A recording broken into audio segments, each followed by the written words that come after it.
আর যখন ভাইয়ারা থাকতো না তখন তো আমার একাকিত্ব, তখন আমি স্কুল থেকে এসে কি করার, তখন দেখা যেত যে ওই এলাকার যে ছেলেরা থাকতো ভাড়াটিয়া যাদের বলি, আমাদের বাসায় ভাড়া থাকতো, ওদের ছেলেদের সাথে আমি খেলা করতাম। আচ্ছা, ওদের ঘরে টোটালি কোনো মেয়েটে ছিল না, তো মেয়েরা আসতো, হয়তো দেখা যেত তারা ছোটকাল থেকেই ওরা দেখতাম গার্মেন্টস এ কাজ করে, আচ্ছা আচ্ছা, শিশু শ্রম যেটা ব্যাটারি কারখানা এটা কাজ করতো। তো দেখা যেত যে ওদের আমি পেতাম না, তখন ওদের দেখে একটা ফিল হতো যে এই যে ছোট মেয়েরা কাজ করছে এখন থেকে, ওরা তো ফ্যামিলির দায়ভার নিতেছে, তখন ফিল হতো যে ওরা কেন তো ছোটকাল থেকে কাজ করে। ওইখান থেকে আস্তে আস্তে মনের ভিতরে একটু শকড হইলাম যে ওরা যদি এত ছোট বয়সে কাজ করতে পারে তাহলে আমারও বড় হয়ে কিছু একটা করা উচিত, ওদের জন্য করা উচিত। তো ওটা ছোটকালের ফিল, ওটা হয়তো হারিয়ে গেছে বা মনের মধ্যে হয়েছে তখন হয়তো যখন দেখতাম আমি খেলতেছি, ওরা একটা ব্যাগ কাঁধে নিয়ে বা একটা ছোট একটা টিফিন ক্যারিয়ার হাতে নিয়ে চলে যাচ্ছে। কোথায় যাচ্ছ? গার্মেন্টস এ কাজ আছে, আজকে নাইট ডিউটি আছে। তো আমি বলতাম ঠিক আছে, আমি তুমি কি করবো? আমি খেলবো। কি খেলবা? আমি তো চলে যাচ্ছি, তোমার তো পুতুল খেলার লোক নয়, হাড়ি পাতিল খেলবা কার সাথে? তোমার আজকে পুতুলের বিয়ে। আমি যখন পুতুলের বিয়ে না হয়েছে তো নাই, আমি আজকে ওদের সাথে মার্বেল খেলবো। মানে আমি সবসময় মানে আমার ভিতর মন খারাপ বা একটা জড়তা, এটা কখনোই কাজ করতো না। আচ্ছা, তো দেখা যেত যে ছেলেদের সাথে মার্বেল খেলে, ছেলেরা বলতো তুমি তো মেয়ে, তুমি আমার সাথে কেন খেলবা? আমি বলেছি যে তুমি কি আমাকে বন্ধু বানাবা? বন্ধু হলে কেউই মেয়ে না কেউই ছেলে না, সেহেতু ওদের সাথে খেলতাম। তখনকার সময় ছিল না র্যাকেট, বাবা কিনে দিলে ভেঙে ফেলতাম। তখন কি করতো, বোর্ড বা কাঠ দিয়ে আমার র্যাকেট বানিয়ে নিতাম। আচ্ছা, ওটা দিয়ে কক বানাতাম, কি দিয়ে একটা কাগজের পেঁচে একটা বল তৈরি করতাম হালকা, ওটা দিয়ে কক তৈরি করে দিতাম। আবার এর মধ্যেও কিছু কষ্টের কিছু আছে, যেমন হচ্ছে আমার টিচার অনেকবার চেঞ্জ হয়েছে। যেমন টিচারের কাছে পড়তে যেতাম না, টিচারের কিছু সমস্যা ছিল, ভাল লাগতো না আমার টিচারদের। মেয়েদের সাথে যেটা হয় ছোটকাল থেকে, যেটা হয় যে টিচারের কাছে পড়তে চাচ্ছে, টিচার তো একটু আড়াআড়ি দৃষ্টিতে আমার দিকে তাকাচ্ছে, ভালো লাগতেছে না। শিশু বয়সটাতে এরকম হয়েছে।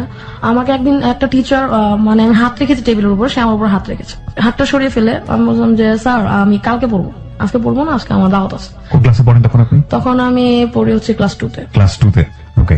তো মাকে গিয়ে বললাম, মা আমার তো টিচারটা ভালো লাগতেছে না। অবস্থা কেন? আমি টেবিলে হাত রেখে পড়তে, স্যার আমার হাতের উপর হাত রেখেছে।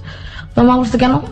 আমার বলছে তুই যে আমাকে কথাটা বললি, তোর কি ভয় লাগে না? আমি বলছি না, আমি যদি এটা লুকায় রাখি তাহলে তো আমার জন্য আমার ভালো লাগতেছে না, টিচার কাছে পড়বো না। That is the point, that is very important point. আজকে যারা এখানে শুনছেন হ্যালো 8920, প্রত্যেকটা শিশুকেই আপনারা এই জিনিসটা শিখাবেন। আমরা জানি, আমরা বহুত পরিসংখ্যানে আমরা দেখি, বিশেষ করে আমরা কোনো ছেলে মেয়ে নির্বিশেষে বলতে চাই, শিশু মাত্রই কোনো না কোনো ভাবে এত বেশি ভয়াবহ একটা পরিসংখ্যান আমরা বারবারই হ্যালো 8920 বলেছি যে যৌন নির্যাতনের শিকার এটা হতে পারে পারিবারিক কোনো সদস্য দ্বারা, নিকট আত্মীয়দের দ্বারা, এবং এমন কারো দ্বারা আপনি চিন্তাও করতে পারবেন না। সুতরাং শিশুকে এইসব ব্যাপারগুলোতে বলার জন্য তাকে ইন্সপায়ার করুন। একটা কথা আছে, শিশুকে তার শরীরের সীমানা বোঝান। সুতরাং দিস ইজ ভেরি ইম্পর্টেন্ট। এই ঘটনার পরবর্তীতে কি হলো আপনার? টিচার সাথে মা সরাসরি কথা বললো যে, আমি বলছি মা টিচারকে ওরকম করে কিছু বলা দরকার নাই, উনি যেহেতু খারাপ, এর শিক্ষাও কোনোদিন পাবে, তো তুমি ওনার কিছু বলো না, তুমি ওনাকে আজকের মতো বিদায় করে দাও। কারণ হচ্ছে আমি যেহেতু এখন ছোট, রাস্তাঘাটে যদি ধরে আমাকে কিছু বলে আমি কিছু করতে পারবো না, তুমি বাদ দিয়ে দাও। তো মা বললো যে, আমি বললাম যে মা আপাতত কোনো টিচার ব্যবস্থা করা দরকার নাই, তুমি দেখো আমি কোনো ভালো টিচার পাইলে বলবো, না হলে আমি নিজেই পড়বো, বা আমি স্কুলে যেটা দেয় নোট ওটা দিয়ে পড়বো।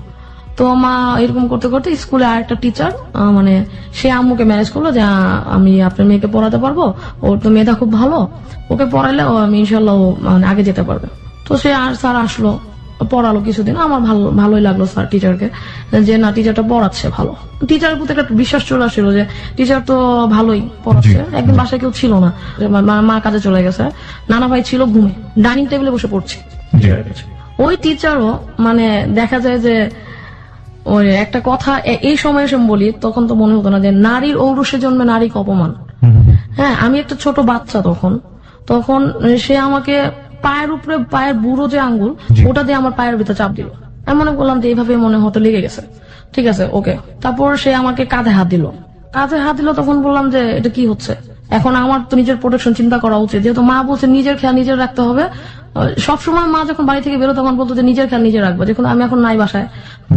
তখন বললাম যে আমার হাতে তখন কিছু নাই সেভ করার মতো, শুধু একটা পেন্সিল আর পাশে একটা কলম রাখা ছিল। তো স্যার দেখলাম আমার কাঁধের উপর হাত রাখলো, বললো যে আমার কুলে এসে বসো। আমি স্যার আপনার কুলে এসে আমি কেন বসবো? আমি তো এই জায়গায় ভালো আছি। এতটা প্রতিবাদ, মানে এত এই যে এখন যেমন কঠিন গলায় প্রতিবাদের কথা বলছে, তখন এই প্রতিবাদটা কঠিন গলায় করতে পারতাম না। তখন বললাম যে স্যার আমি আপনার কুলে এসে বসবো না। তখন সে বললো যে আসো, নাহলে আমি তোমার মাকে নালিশ করবো, তুমি পড়াশোনা পারো না। আচ্ছা, আমার মাকে আপনি হাজার নালিশ করলে আমার বিশ্বাস করবে না। কারণ আমার আপনার সাথে পড়াশোনা করার পর আমার অনেক কাজ, আমার খেলতে হবে, আমি আমার নানা ভাইকে নিয়ে বাইরে যাব, আমার টিয়া পাখিকে খাওয়াবো। বলছে যে ওগুলো পরে হবে, তুমি আমার কোলে এসে বসো, নাহলে তোমার মার দিব। তখন আমার হাতে ছিল একটা পেন্সিল চিন্তা করলাম পেন্সিল যদি স্যারের হাতে আঘাত করি তাহলে পেন্সিলের নিপটা ভেঙে যাবে, কলম তো ভাঙবে না। My goodness. তখন কলমটা আস্তে আস্তে হাতে নিলাম, বললাম স্যার আবার আমাকে জোর জোর আরম্ভ করলো। তখন আমি কলম দিয়ে স্যারের কাঁধে একটা পুশ করলাম যে আপনি যদি আমাকে এমন করেন আমি কিন্তু আপনাকে মারতে বাধ্য হবো, আর যদি চিল্লাচিল্লি করি আশেপাশের লোকজন তো জড়ো হবেই, পাশাপাশি নানা ভাই উঠে আপনার মারতে আরম্ভ করবে। স্যার বললো যে না তুমি এটা করবো না। আমি অনেক দুষ্ট, তখন দুষ্ট বলতাম না, স্যার আমি অনেক শয়তান স্যার, আপনি আমার চিনেন নাই। কি করলাম তখন স্যার বুঝলো যে না এই মেয়ে সব মেয়ের মতো না, যাদের সাথে আমি এরকম আচরণ করি এই মেয়ে ওই মন্ত্রের মতো না। বলছে ওকে তুমি আজকে যা করছো এটা কারোর সাথে বলবা না। আমি আচ্ছা, মানে আচ্ছা বলা পর্যন্ত নিজেকে প্রোটেক্ট করলাম। এখন বাসায় যেহেতু কেউ নেই, চিল্লাফাল্লা করে খুবই রিস্কের হবে। নানা ভাই আছে তাও 2-3 ঘর পরে, চিল্লান দিলে নাও শুনতে পারে। তখন কোনোভাবে স্যারকে বিদায় করলাম। বিদায় করে পরদিন স্কুলে গেলাম। স্কুলে গিয়ে একদম হেড মাস্টারের কাছে গিয়ে বললাম যে এই টিচার যদি বাদ না দেন তাহলে আমরা টোটাল 2 এর যে ছেলে মেয়ে আর আমাদের যে গার্জিয়ান তাদের আমরা আপনার কাছে পাঠাবো। তারপর আমার সামনে স্যারকে ডাকলো, স্যার একদম অস্বীকার, না আমার সাথে এটা করিনি। তখন আমি বললাম যে এখন কাঁদা ছাড়া আর কোনো উপায় নেই, যদি কাঁদি তাহলে হেডমাস্টার বুঝবে না উনি আমাকে হ্যারাস করছে। আমি কেটে দিলাম। এবং আমার সাথে আমার দুজন বান্ধবী ছিল, তবে বলছে যে হ্যাঁ স্যার ও কখনো মিথ্যা বলে না স্যার। মিথ্যা তো প্রচুর বলে, এখন আমাকে কাভার দিতে হলে এটা বলতে হবে যে ওকে স্যার ও কখনো মিথ্যা বলে না, এটা ওর সাথে হয়েছে। তো আমরা ওই যে প্রতিবাদ, ওই যে আমার ফ্রেন্ডের যে একটা সাপোর্ট, ওই সাপোর্টটা আমার ছোটকালের ওই বান্ধবী যদি না থাকতো হয়তো হেডমাস্টারের কাছে আমি মানে জিনিসটা প্রকাশ করতে পারতাম না। মাকে জানাবো, মা চুপ হয়ে যাবে, কেন সমাজের ভয়ে, যে কেন মাকে জানাইনি। তো মা একদম সরাসরি হেডমাস্টারের কাছে বলার পর 2 দিন পরে টিচার আর স্কুলে আসে না, লজ্জাতে স্কুলে আসে না। লজ্জাতে স্কুলে মোটামুটি ছিল আমার ফার্স্ট প্রতিবাদ। এরকম আমার আরো হয়েছে অনেকের কাছে, যে দেখা যায় যে মানে একা পেলেই অনেকেই আমার সাথে এমন করতো। আমি ভাবতাম যে আমার সাথেই হয়তো এরকম হয়। ইনফ্যাক্ট প্রতিবাদ করতে হবে। এবং এই যে আমরা দেখি যে পয়লা বৈশাখে যে ঘটনাটা ঘটলো সেটা তো ধিক্কার আমরা আমাদের জায়গা থেকে জানিয়েছি, প্রতি মুহূর্তেই আমরা জানাচ্ছি। আমরা বিশ্বাস করি সমাজে খারাপ মানুষের সংখ্যা অনেক কম, এবং প্রতিবাদের ভাষা যদি যার উপরে অন্যায় হচ্ছে সেখান থেকেই শুরু হয়, শক্তভাবে শুরু হয়, তাহলে অন্যায় থামতে বাধ্য। আমাদের জীবনের গল্প শুরু হয়েছে মাত্র। আজকে আমরা এখানে ওয়াফ ইসলামের জীবনের গল্প প্রচার করছি। এই ওয়াফ ইসলাম আজকে অনেক নারীর কাছে অনুপ্রেরণার হবে, এবং আমি স্পেশালি বলতে পারি আজকের হেলথ 920 অনেক বড় একটা রিমার্কেবল এপিসোড ফর সবার জন্য। যাই হোক, আমরা বিরতি। ওকে, ওয়াফ ইসলামের কাছে আবার ফিরছি। জি ওয়াফি, তারপর প্রতিবাদ ছিল ভিতরে। জি। তো আমাকে আমার ফ্রেন্ড মানে যারা ছিল আশেপাশে, আমার মা বাবা সব বলতো যে তুই তো জীবন অনেক বিপদে পড়বি। বিপদ হইলে হবে। তখন আমি ক্লাস হচ্ছে মানে 6 উঠবো। তো এটা কেন বলছে মা বাবা একটু বলিনি। রাস্তায় একটা ছেলে খুব ডিস্টার্ব করতো। আচ্ছা।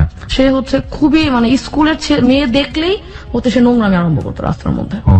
তখন হচ্ছে ভোর, আমাদের স্কুল ছিল ভোরে, তো রাস্তাঘাট নীরব ছিল, সে নোংরামি করতো রাস্তার মধ্যে।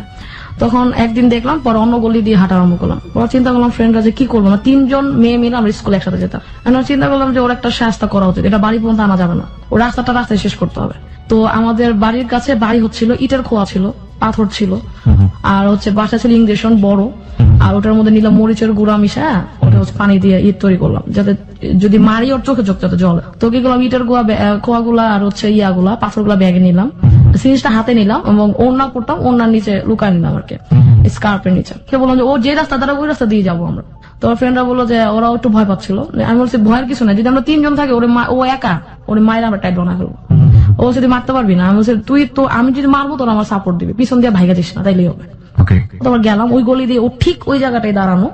ও জানে যে 3টা মেয়ে দিক দিয়ে আসবে, এবং 3টা মেয়ে যাওয়ার পর আরো অনেকগুলো মেয়ে হয়তো আসে রাস্তা দিয়ে, হয়তো আমি দেখি না। আমি রাস্তা দিয়ে গেলাম, ও তো আমাদের দেখে নোংরামি শ্রেষ্ঠ পর্যায়ে চলে গেল। আমি বললাম যে সবাই তোরা পিছনে রেডি হবি, একজন আমার ইংলিশ সিরিঞ্জটা নেই, আরেকজন হচ্ছে ইটের খোয়া নেয়, আমার হাতে পাথর গুলা দে। তো দিল, আমি এক হাতে হচ্ছে ইন্ডিকেটার দিয়ে তখন পেন্সিল শার্প করতাম, ছোটবেলা থেকে ছবি টবি আঁকি আমি। এই হাতে ইন্ডিকেটার, ও যদি আমাকে ধরতে আসে তাহলে ইন্ডিকেটার ইউজ করবো, না হচ্ছে আমি পাথর দিয়ে বা ওই যে মরিচের গুঁড়া দিয়ে সাহায্য করে দেবো। ও গেলাম, ও আমার দিকে আগায় আসতেছে, ও পিছনের মেয়েরা বলতেছে আমার ভয় লাগতেছে। আমি যে ভয় পাইস না, আমরা 3 জন, ও একা, খালি মনে রাখ ও একা কিছু করতে পারে, আমরা 3 জন সেগুলো অনেক কিছু করতে পারি। আশেপাশে অনেকগুলো বাড়ি আছে, আওয়াজ দিলে লোক নামবে। ওরা আমার 2 হাত ধরে রাখ, মানে 2 হাত না, বেশি 2 হাতের এখানটা ধরে রেখে উপরটা ধরে রেখেছে বান্ধবীরা। আমি যে ভয় পাইস না, একবার আমি শুরু করবো তারপর ওরা শুরু করবি, সাহস পেয়ে যাবে আমি জানি। তো হচ্ছে যে আমি ওর কাছাকাছি যাওয়ার পর আমাদের আগে আসতেছে, পাথরগুলো মারা আরম্ভ করলাম, পিছন দিয়ে লরিটার মারা আরম্ভ করলো। ও তো তখন নোংরা আমি বাদ দিয়ে নিজেরা বাঁচানোর চিন্তায় আছে, ও চিন্তাই করেনি এরকম হবে। যে এই পিচ্ছি পিচ্ছি মেয়েরা ক্লাস 6 এ পড়ে, ছোট ছোট মেয়েরা আমার কি করবে। ওরা যখন পাথরের ইট গুলো মারা আরম্ভ করলাম, আমি আমার হচ্ছে ওর মাথা, আমি শরীরে মারলেও আঘাত পাবে না, আমি জানি ও মাথায় মারলেও আঘাত পাবে, এবং ও বাঁচানোর চেষ্টা করবে, সেহেতু কঠিন তোর কিছু হবে না, হইলেও কি যায় আসে, ও মহিলা গেলেই ভালো, আমার এটা মনে হলো। আমি যখন মারা আরম্ভ করলাম, পিছনে আমার বান্ধবীরা মারলো, ওরা সাহস পেয়ে গেল। আনফর্চুনেটলি ওই রাস্তা দিয়ে হচ্ছে কতগুলো ছেলে যাচ্ছিল, ছেলে আমাদের স্কুলে, মানে আমাদের একসাথে কম্বাইন্ড স্কুল ছিল, তো ওরা যাচ্ছিল, ওরাও দেখলো এই অবস্থা। ওরা এসে ওর শার্টের কলার ধরলো, শান্তা তুই কি করিস, আমি এই ছেলে এরকম করে আমাদের রাস্তা দেখলে, ভালো করছো, তোরা স্কুলে যা, আমি ওরা দেখতেছি। আমি তুই পরে দেখ আমার সামনে মার, যদি মারতে পারিস তাহলে ভাবলাম যে আমাদের প্রোটেকশন করতো, নাহলে আমি বিশ্বাস করি না। তারপর হচ্ছে ওরা মারলো, মারার পরে আমি ওরে একটা শাস্তা করে পুলিশে দিয়ে দেয়। তারপর পুলিশে দিলে ওরা কদিন পরে বেরোয় আবার নোংরামি করবে, ওরা এই জায়গায় শাস্তা করবো যাতে এই গলিতে কেন এই এরিয়ার কখনো না দেখে। ওরা ইচ্ছা মতো ওরা মারলো, মারার পরে হচ্ছে আমি বললাম যে তোরা মারিস না, এবার আমি একটা থাপ্পড় দিই। ও যখন একটা ছোট বাচ্চা থাপ্পড় খাবে, ওর ভিতরে যদি মনুষ্যত্ব থাকে, ও লজ্জা পাবে। তারপর আমি চটকানা বললাম, আমি দেখ তুই ভাবছিস আমরা 3 জন একা, কিন্তু আমরা একা না, আমরা যদি ডাকি সবাই আসবে। এটা বলে ও চলে গেল, বলে যা বাসায় যাই, গলিতে তোরা না দেখে। এইসব অ্যাক্টিভিটির জন্য আপনার মা অনেক ভয় পেত আপনাকে নিয়ে? না, মা ভয় পেত যে আমি একা মেয়ে, কি মানে আমি তো ছোট, ক্ষতি করতে পারে, মা নিয়ে ভয় পেত, সমাজ নিয়ে ভয় পেত, সমাজের লোকজন যদি জানে তাহলে তো তোরে খারাপ বলবে। আমি বলতে খারাপ বলে আমার কি যায় আসে, মানে আমার বাড়ির গেট থেকে বের হইলে আমি আর মানে বাড়িতে কি হচ্ছে ওটা চিন্তা করতাম না। তখন চিন্তা করতাম যে আমার রাস্তা দিয়ে আমি যদি নিজে ভালো চলি, আমার যদি নিজের পোশাক আশাক ঠিক থাকে, কেউ আমার টিচ করার সাহস পাবে না। আমি সবসময় নামাজ করতাম, সবসময় অন্য ইউজ করতাম, তো আর খুব প্রতিবাদী ছিলাম। আমাকে কেউ অন্যায় ভাবে যদি ফ্যামিলির মধ্যেও কেউ বকা দিত, আমি সরাসরি আনসার করতাম যে আমাকে কেন বকা দিচ্ছেন, এই কাজটা আমি করি নাই। আচ্ছা। তারপর হচ্ছে যে আমার যখন ক্লাস 8 উঠলাম, তখন হচ্ছে যে গার্মেন্টস এর মেয়েদের দেখলাম, যেতে ছোট ছোট মেয়েরা, বহুত ছোটকাল থেকে একটা আমি তোকে বলেছি, তখন চিন্তা হলো যে আমি ওদের মতো, যে ওরা তো স্ট্রাগল করে, তো আমি দেখি আমি নিজে কিছু করতে পারি কিনা। আমি যদি নিজের কিছু খরচ নিজে বহন করতে পারি, তো দেখলাম যে আশেপাশে অনেক ছেলে মেয়ে আছে ছোট ছোট, যাদেরকে পড়ানো যায়। তখন ওদের ফ্যামিলির কাছে গেলাম, বললাম যে আপনার বাচ্চাটাকে আমাকে দিয়ে না, আমি ওরা সরাসরি শেখাবো। তখন বলতেছে যে তুমি তো এইটা বড়, তুমি তো আরো ভালো স্টুডেন্ট পেতে পারো। তখন এলাকায় অনেক টিচার, যে ওরা অনেক ভালো টিচারই করছে। আমি এত ভালো তো টিচার এখন করতে পারবো না, আর আমার ফ্যামিলি ছিল একটু ধার্মিক, মানে মেয়েদের বাড়ি থেকে তো বের হওয়া যাবে না, তুমি বড় মেয়ে, তোমার বিয়ে হয়ে যাবে, মানে এরকম একটা ইয়ে ছিল। যে বড় যেহেতু আমাকে পুরো অনেকগুলো বিপদে ফেস টু ফেস, ফ্যামিলির যে বাধা, ফ্যামিলির সাপোর্ট সবই আমি পেয়েছি। তো দেখা যেত যে তুমি বাড়িতে পড়ো না, তুমি বাসায় পড়ো। তখন দেখতো যে আমি নিজের রুমে বসে বাচ্চা পড়ছে, তখন আর ফ্যামিলি কিছু বলতো না। তো ওই 50 টাকা 100 টাকা দিয়ে আমার শুরু, এবং যখন আমি 8 এর ফাইনাল দিই, তখন আমাকে ফার্স্ট দেখতে আসে, বিয়ের ব্যাপারে দেখতে আসে। তখন খুব মন খারাপ যে আমি এত ছোট, আমার বিয়ে দিয়ে দিবে। দেখতে আসার কোনো ঘটনা মনে আছে? হ্যাঁ, আমার পুরোপুরি মনে আছে, একটু শুনি। ফার্স্ট যেদিন দেখতে আসলো, আমি স্টুডেন্টদের পড়াচ্ছিলাম, তো মা বলছে যে মার সাথে আরো কেউ ছিল, নানু ছিল, নানু আর দাদু। তো বলতেছে যে শান্তা একটু রেডি হো। সে রেডি হবো কেন? বলছে তোর দেখতে আসবে। কে দেখতে আসবে? বলছে যে একটা প্রস্তাব আসছে, তোমাকে দেখতে আসবে। আমি আমার দিকে তাকালাম, দেখলাম মার চোখে ছলছল পানি, মানে মাও চাচ্ছে না, কিন্তু মা তো, আমি যেহেতু যৌথ ফ্যামিলির সবচেয়ে বড় মেয়ে, তার উপর একটা প্রেশার থাকে যে তোমার মেয়ে, ওপিনিয়ন থাকে। তো মার যখন চোখে পানি দেখলাম, তখন হচ্ছে আমি আর কিছু বলি নাই। আমার খুব মন খারাপ, মানে এখনো ভাবলে চোখে পানি আসে যে আমি আমার ওই লাইফটা মানে খুবই এত কষ্টে গেছে, মানে কিছু হলে দেখতে আসতো চলো। তো ফার্স্ট যেদিন দেখতে আসলো, আমি শাড়ি পরে গেলাম, সামনে গিয়ে বসলাম, আমার ঘুমটা খুললো, চুল দেখলো, আমি তখন এইটা পরি মোটামুটি বড়ই, তো চুল দেখলো। আমি ফুপুদের দেখতাম যেরকম করে দেখতো। তারপরে হাতটা হাতে নিল, মানে ওই একটা মহিলাকে হাতে নিয়ে আমার চামড়া ঘষা আরম্ভ করলো, যে আসলে ফর্সা না কালো, নাকি মেকআপ দিয়ে এরকম হয়েছে। তারপর বলতো তুমি হাঁটো তো, হাঁটা শুরু করলাম, বলে শাড়িটা একটু উঁচা করে হাঁটো যাতে তোমার পাটা দেখা যায়। আমার কিছু করার নাই, মানে আমার ফ্যামিলি মেম্বার হচ্ছে 50 জন, আমার দাদুর বাড়ির, নানুর বাড়ি আরো আছে 36 জন, ওটা আলাদা। মানে আমার পাশে তখন প্রায় 80 জনের মতো লোক বসা, আমি একা, শুধু আমার মা আমার পিছনে দাঁড়ানো, ছোট ভাই বোন সবাই খেলতেছে, সবাই ছোট। আনফর্চুনেটলি হাঁটো বলছেন পাশে, আমি শুনতেছি যে ওই মহিলা বলছে দেখি মেয়ের পা সোজা আছে নাকি বাঁকা। তা আমি পা উঁচা করে হাঁটলাম, আমাকে আবার নিয়ে গেল দরজার বাইরে, মানে ড্রয়িং রুম থেকে বেরোয় আমাকে মানে উঠানে নিয়ে আসলো। উঠানে এনে আমাকে আবার ভালো করে দেখতেছে, গলা টলা ডোলে ডোলে দেখতেছে যে মেয়ে কালো না ফর্সা। হ্যাঁ, তারপর বললো যে তোমার নাম কি? আমি বললাম এটা। বলছে তুমি কোন ক্লাস? 8-এ। এখন ওনাও বলতেছে 8-এর পর আমি বিয়ে করে নেওয়া ভালো, কারণ এটা হচ্ছে একদম ঘরে পিটাই, মানে একদম ছোট এজের মেয়ে বিয়ে করে নিয়ে গেল, ওরে বড় হবে আমাদের সামনে, কোনো সমস্যা নেই, কোনো প্রেমের কোনো ঝামেলা নেই। তারপরে আবার ভিতর নিয়ে বসায় বললো যে তোমার আঙ্গুলগুলো দেখি। আঙ্গুলগুলো দেখালাম। তা বলতেছে তোমার হাত তো অনেক শক্ত, তুমি কি করো? আমি বলছি আমার হাত শক্ত? আমার হাত মোটেই শক্ত না, মানে তাদের একটা উছিলা ছুতা, মানে এটা দিলে দেখে আমি কি বলি। আমি বলছি যে আমি তো আমি শুধু স্কুলে গিয়ে লিখি, বাসায় এসে লিখি, স্টুডেন্টদের পড়াই, লেখালেখি কাজ, লিখতে গিয়ে হয়তো হাত শক্ত হয়ে গেছে। এটা শুনে আমার বড় কাকা আবার থামাই দিল যে না, এটা আবার কেমন কথা বললেন, মেয়ের হাত শক্ত হবে, এটা বড় মাত্র। তারপরে ওর লোক চলে গেল এবং তারা বলে গেল মেয়ে আমাদের খুব পছন্দ হয়েছে, মানে পারলে তখনই আমার বিয়ে হয়ে যায়। আচ্ছা, মানে ওই দিনই আমার কাবিন হয়ে যায়, বিষয়টা এরকম। তারপর আমি কোনোভাবে মারা চাপালাম, মা ছেলে কি করে? বলছে ছেলে বিক্রমপুরে মুদির দোকান আছে। আমার তো আমি বলছি ছেলে দেখেছিলেন আপনি? হ্যাঁ, ছেলে দেখে দেখছি যে ও বসা একদম অজপাড়া, মানে গ্রামের একটা ছেলে যেরকম হয় সেরকমই বসা, ও কোনো কথা বলেনি। ওই ওর মা বাবা যারা ছিল সাথে ওরাই বলতেছে। এখন আমার মাথায় চিন্তা আমি তো বিয়ে করবো, আমার এটা যে কোনো ভাবে আটক করতে হবে।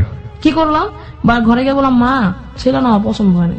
বলছে কেন? আমি মা মাত্র নন মেট্রিক বিয়ে, মেট্রিক পাস করা নাই, ফেল টু ছেলের সাথে আমি ক্লাস 8 আমি কেমনে বিয়ে দেবো? তুমি এক কাজ করো, ইন্টারমিডিয়েট একটা ছেলে ছিল। মানে আপনি বিয়ে বসবেন এটা বলতেছেন না, কিন্তু আপনি ডিফারেন্ট অপশন দিচ্ছেন।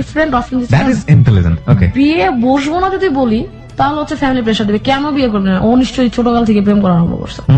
অবভিয়াসলি আমি ক্লাস 6 থেকে করতেছি। ওকে, আমরা সেই গল্পে যাবো। হ্যাঁ, ক্লাস 6 থেকে করছি। তো একটা ছেলে ছিল, ও হচ্ছে ইন্টারমিডিয়েট, আমার টিচারের কাছে একসাথে পড়তাম আমরা, ইন্টারমিডিয়েট ফার্স্ট ইয়ারে ছিল। তো খুব ট্যালেন্ট ছেলে ছিল। ছেলেটা হচ্ছে মাদারীপুর বাড়ি ছিল। ক্লাস 6-এ যখন আমি টিচারের কাছে পড়ি তখন ওই টিচারের শালা ছিল ওই ছেলে। তারপরে ওর সাথে অ্যাফেয়ার, মানে ও হওয়াটা খুব ইন্টারেস্টিং।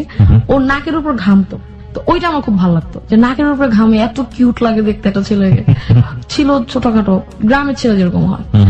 আমি বললাম যে ওর নাম না বলি। তো ফার্স্ট প্রপোজাল ওই ছেলে আমাকে করে।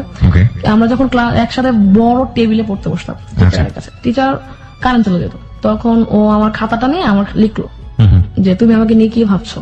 আমি তো দুষ্ট, আমি বলছি যে আপনি নিয়ে কি ভাবার কি আছে? তারা বলতেছে যে ভাবার কিছু নাই, মানে তারা আমি বলছি যে আপনাকে নিয়ে ভাবার কিছু নাই, তো আপনার নাকের উপরে যে ঘাম ওইটা আমার খুব কিউট লাগে। তো ওই ছেলে আমাকে বললো যে কিউট লাগে, তাহলে তুমি আমাকে ভালোবাসা ফেলছো। ভালোবাসা তো কি আমি জানি না। তখন বলতেছে যে ভালোবাসা লাগবে না, তুমি আমাকে পছন্দ করো না, তুমি এটা বলো। আমি বলছি হ্যাঁ, আমি আপনারও পছন্দ করি, আমার টিচার তারও পছন্দ।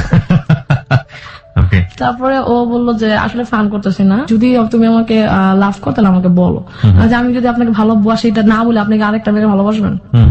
তখন আস্তে আস্তে মানে লেখেই সব কথা বলতে পারতাম না টিচার সামনে।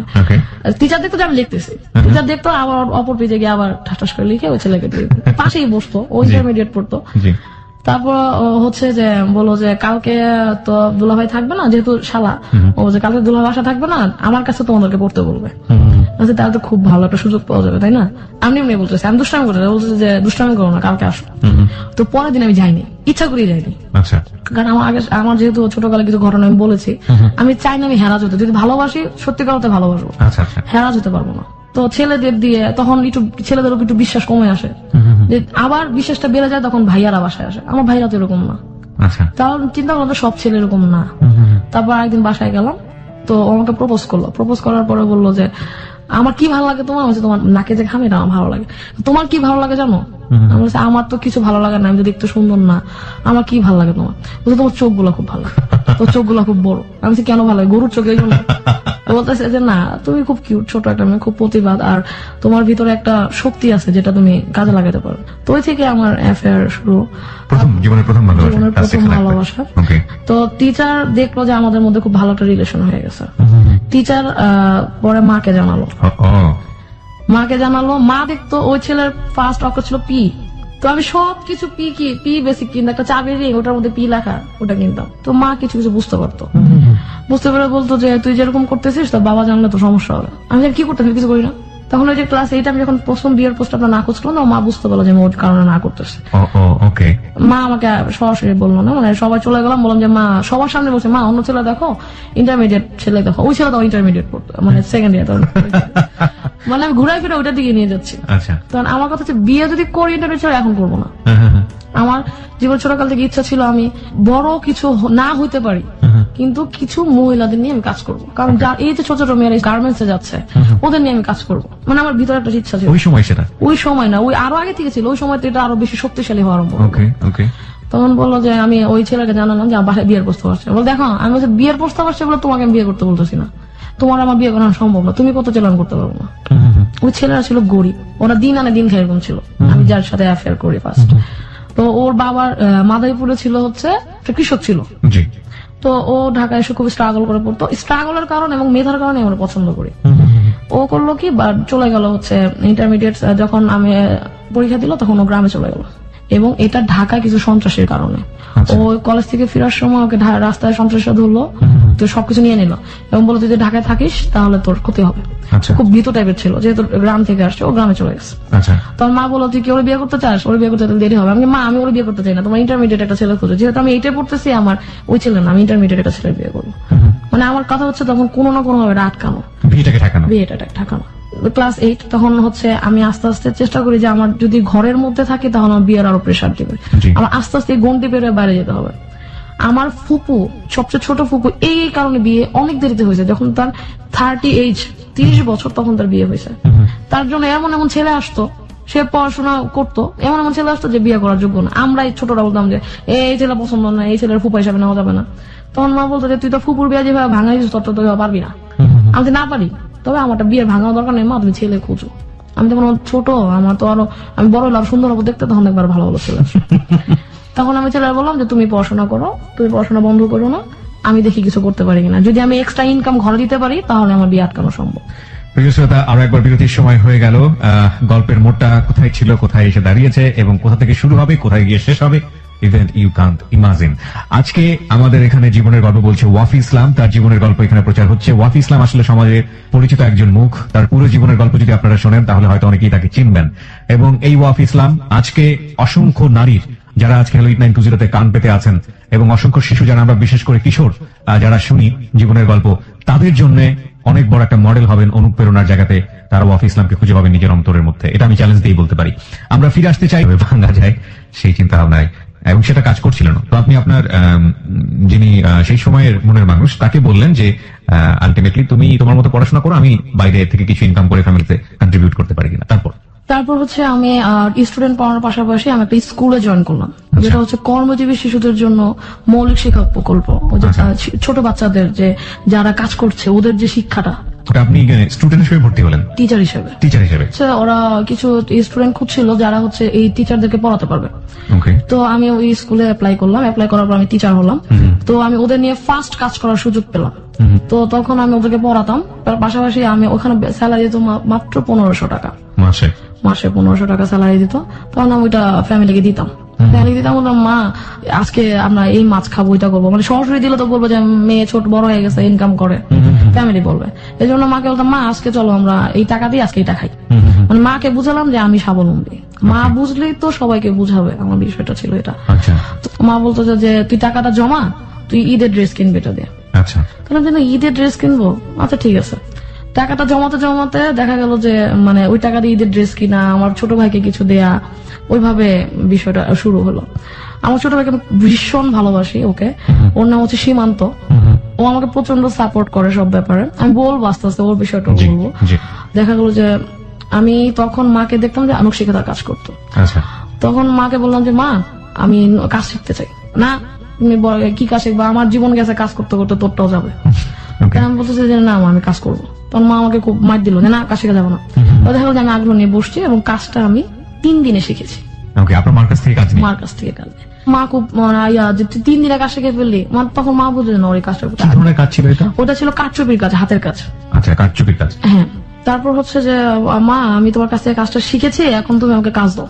তো আমার মা বলছে তুই কিভাবে কাজ নিবি? আমি বলছি তুমি কেন ওয়ার্কার যেভাবে টাকা দাও, আমি কাজ করবো, আমাকে ওই হিসাবে টাকা দিবা, পারলে একটু বাড়াই দিও। না তোমাকে কেন বাড়াই দিব, তুমি তো আমার মেয়ে হয়েছে, কি হয়েছে, ওয়ার্কারদের যা দিব তোমাকেও তাই দিবে।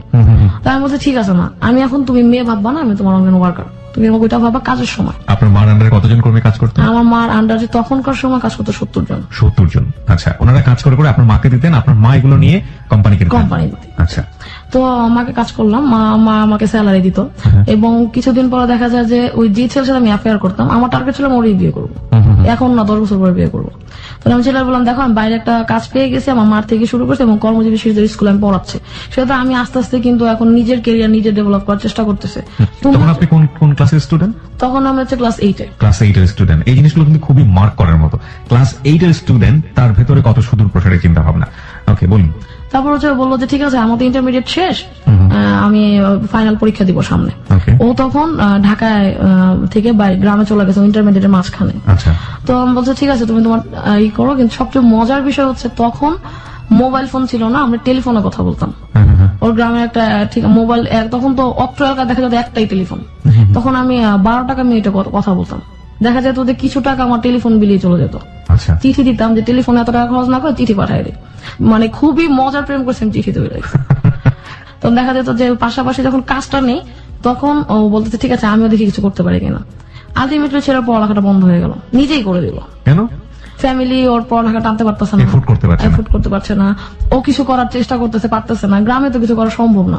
তাই আমি বললাম তুমি টিচারই করো। তো আমার কথা শুনে একটা কোচিং সেন্টার জয়েন করলো। জয়েন করার পরে ওর সাথে আমার প্রায় 4 বছর কোনো যোগাযোগ হয় নাই। জয়েন করার পরে? হ্যাঁ। তখন আমি ক্লাস 8 এর থেকে যখন আমি ইন্টারমিডিয়েট ফার্স্ট ইয়ার, তখন ওর সাথে আমার আবার যোগাযোগ হলো। এই 4 বছর যোগাযোগ হলো না কেন? কোনো কারণ ছিল? কারণ ছিল হচ্ছে ও পড়াশোনা বন্ধ করে দিয়েছে, এই লজ্জা আমার সাথে যোগাযোগ করতো না। ওহো। তখন আমি ইন্টারমিডিয়েট ফার্স্ট ইয়ার, আমি ওকে খুঁজে বের করলাম যে ও কই। 4 বছর তো ইম্পসিবল একটা লোকের সাথে টিকে থাকা। আমি শুধু ওর কথাটা শেষ করে আমি একটা কথা বলবো।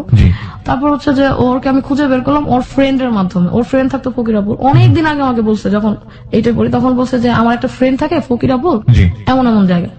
ফকিরাপুর কোথায় বলছে এটা আমার মনে নেই, শুধু মনে আছে ফকিরাপুর বলছে। আমি আমার স্কুলের ফ্রেন্ডকে নিয়ে আমি ফকিরাপুর চলে গেছে। পুরো এলাকায় ফকিরাপুর ঘুরে ওই ছেলেটাকে আমি খুঁজে বের করছি। পুরো ফকিরাপুর তো অল্প জায়গা না, অনেক বিশাল বড় জায়গা। তো খুঁজে বের করলাম। ওই ছেলে বললো যে শান্ত তুমি আমাকে কিভাবে খুঁজে বের করলা? তা আমি বললাম যে ভালোবাসা যখন টান দেয় তখন হচ্ছে যে গভীর জল থেকেও মাছ তুলে নিয়ে আসা যায়। পারভেজ তো এখন মাছ হয়ে গেছে, ওরে ও কই? তোমার বলছে ও তো ওই যে পড়ালেখা বন্ধ করেছে, এখন পড়ালেখা স্টার্টই করে নাই। আর ওর ফ্রেন্ড তখন মেডিকেলে ফাইনাল ইয়ার আছে, আমি তখন ইন্টারমিডিয়েট ফার্স্ট ইয়ার। তার মানে ও যদি এখনো পড়ালেখা শুরু করে, তার মানে ইন্টারমিডিয়েট সেকেন্ড ইয়ারও থাকবে। তখন আমি বললাম যে ঠিক আছে আপনি আমার খুঁজে বের করেন, আমার কাছে আসতে বলেন। তারপর আমি ফোন দিলাম, ফোন দেওয়ার পর আমার কাছে আসলো, বললো যে দেখো এই অবস্থা, আমি তোমার না, আমাকে তুমি ভুলে যাও। আমি তো ভুলে যাও তত সহজ না, তাহলে 4 বছর আগে কেন বললো না? 4 বছর পর সেখানে ভুলার কথাটা বলতেছো। তারপরে ওই ছেলে বললো যে আমার তোমার সাথে রিলেশন রাখা সম্ভব না, আমি যদি লাইফে কিছু করতে পারি তাহলে তোমার কাছে ফেরত আসবো। আমি বলছি সেটা কবে? তুমি ফেরত আসতে আসতে আমিও নাও থাকতে পারি, আমি তো ফ্যামিলির বড় মেয়ে। তখন বলতেছে যে না, আমি যদি ফেরত আসতে পারি তাহলে পরে আসবো। আমি বলছি ঠিক আছে, আমি অপেক্ষা করি। 4 বছর অপেক্ষা করছি, আমি তোমাদের 12 বছর অপেক্ষা করতে পারবো, দেখি তুমি কি রেজাল্ট দাও। তারপর হচ্ছে যে এই যে স্কুলে পড়াতাম, পড়াশোনার পাশাপাশি ওই ছেলেটা আমার খুব পেইন দিত। পেইন দেওয়ার পরে আমি আবার ক্লাস 9 এর দিকে ফিরে যাই। এটা হচ্ছে ইন্টারমিডিয়েট ফার্স্ট ইয়ারের কথা। 9 এর দিকে ফিরে যাবো এই কারণে যে তখন থেকে আমার সংগ্রাম শুরু হয়ে গেছে জীবনের। কিভাবে আমি ইন্টারমিডিয়েট পর্যন্ত আসলাম 9 থেকে। ওই যে মা কিছু স্টুডেন্ট দিল যে তুমি যে কারচুপির কাজটা শিখেছো, তুমি তখন ওই ছেলের সাথে কোনো যোগাযোগ নাই। তখন আমার মনে ভিতরে খুব অশান্তি যে আমি যদি কোনো কাজ নিয়ে ব্যস্ত থাকি তাহলে আমি ছেলেটা ভুলে থাকবো। তো আমি মাকে বললাম যে ঠিক আছে মা, আমাকে তুমি স্টুডেন্ট দাও, আমি ওদের কাজ শিখাবো। স্টুডেন্ট বলতে অনেক বড় বড় মহিলা, মানে আমার কাছে তো স্টুডেন্ট। তো মা বলতেছে যে তুমি কেন তো কাজ করতে চাইতেছো, তোমার তো বিয়ে দিয়ে দিবো। আমি দাও না, ছেলে খুঁজো, সমস্যা কি?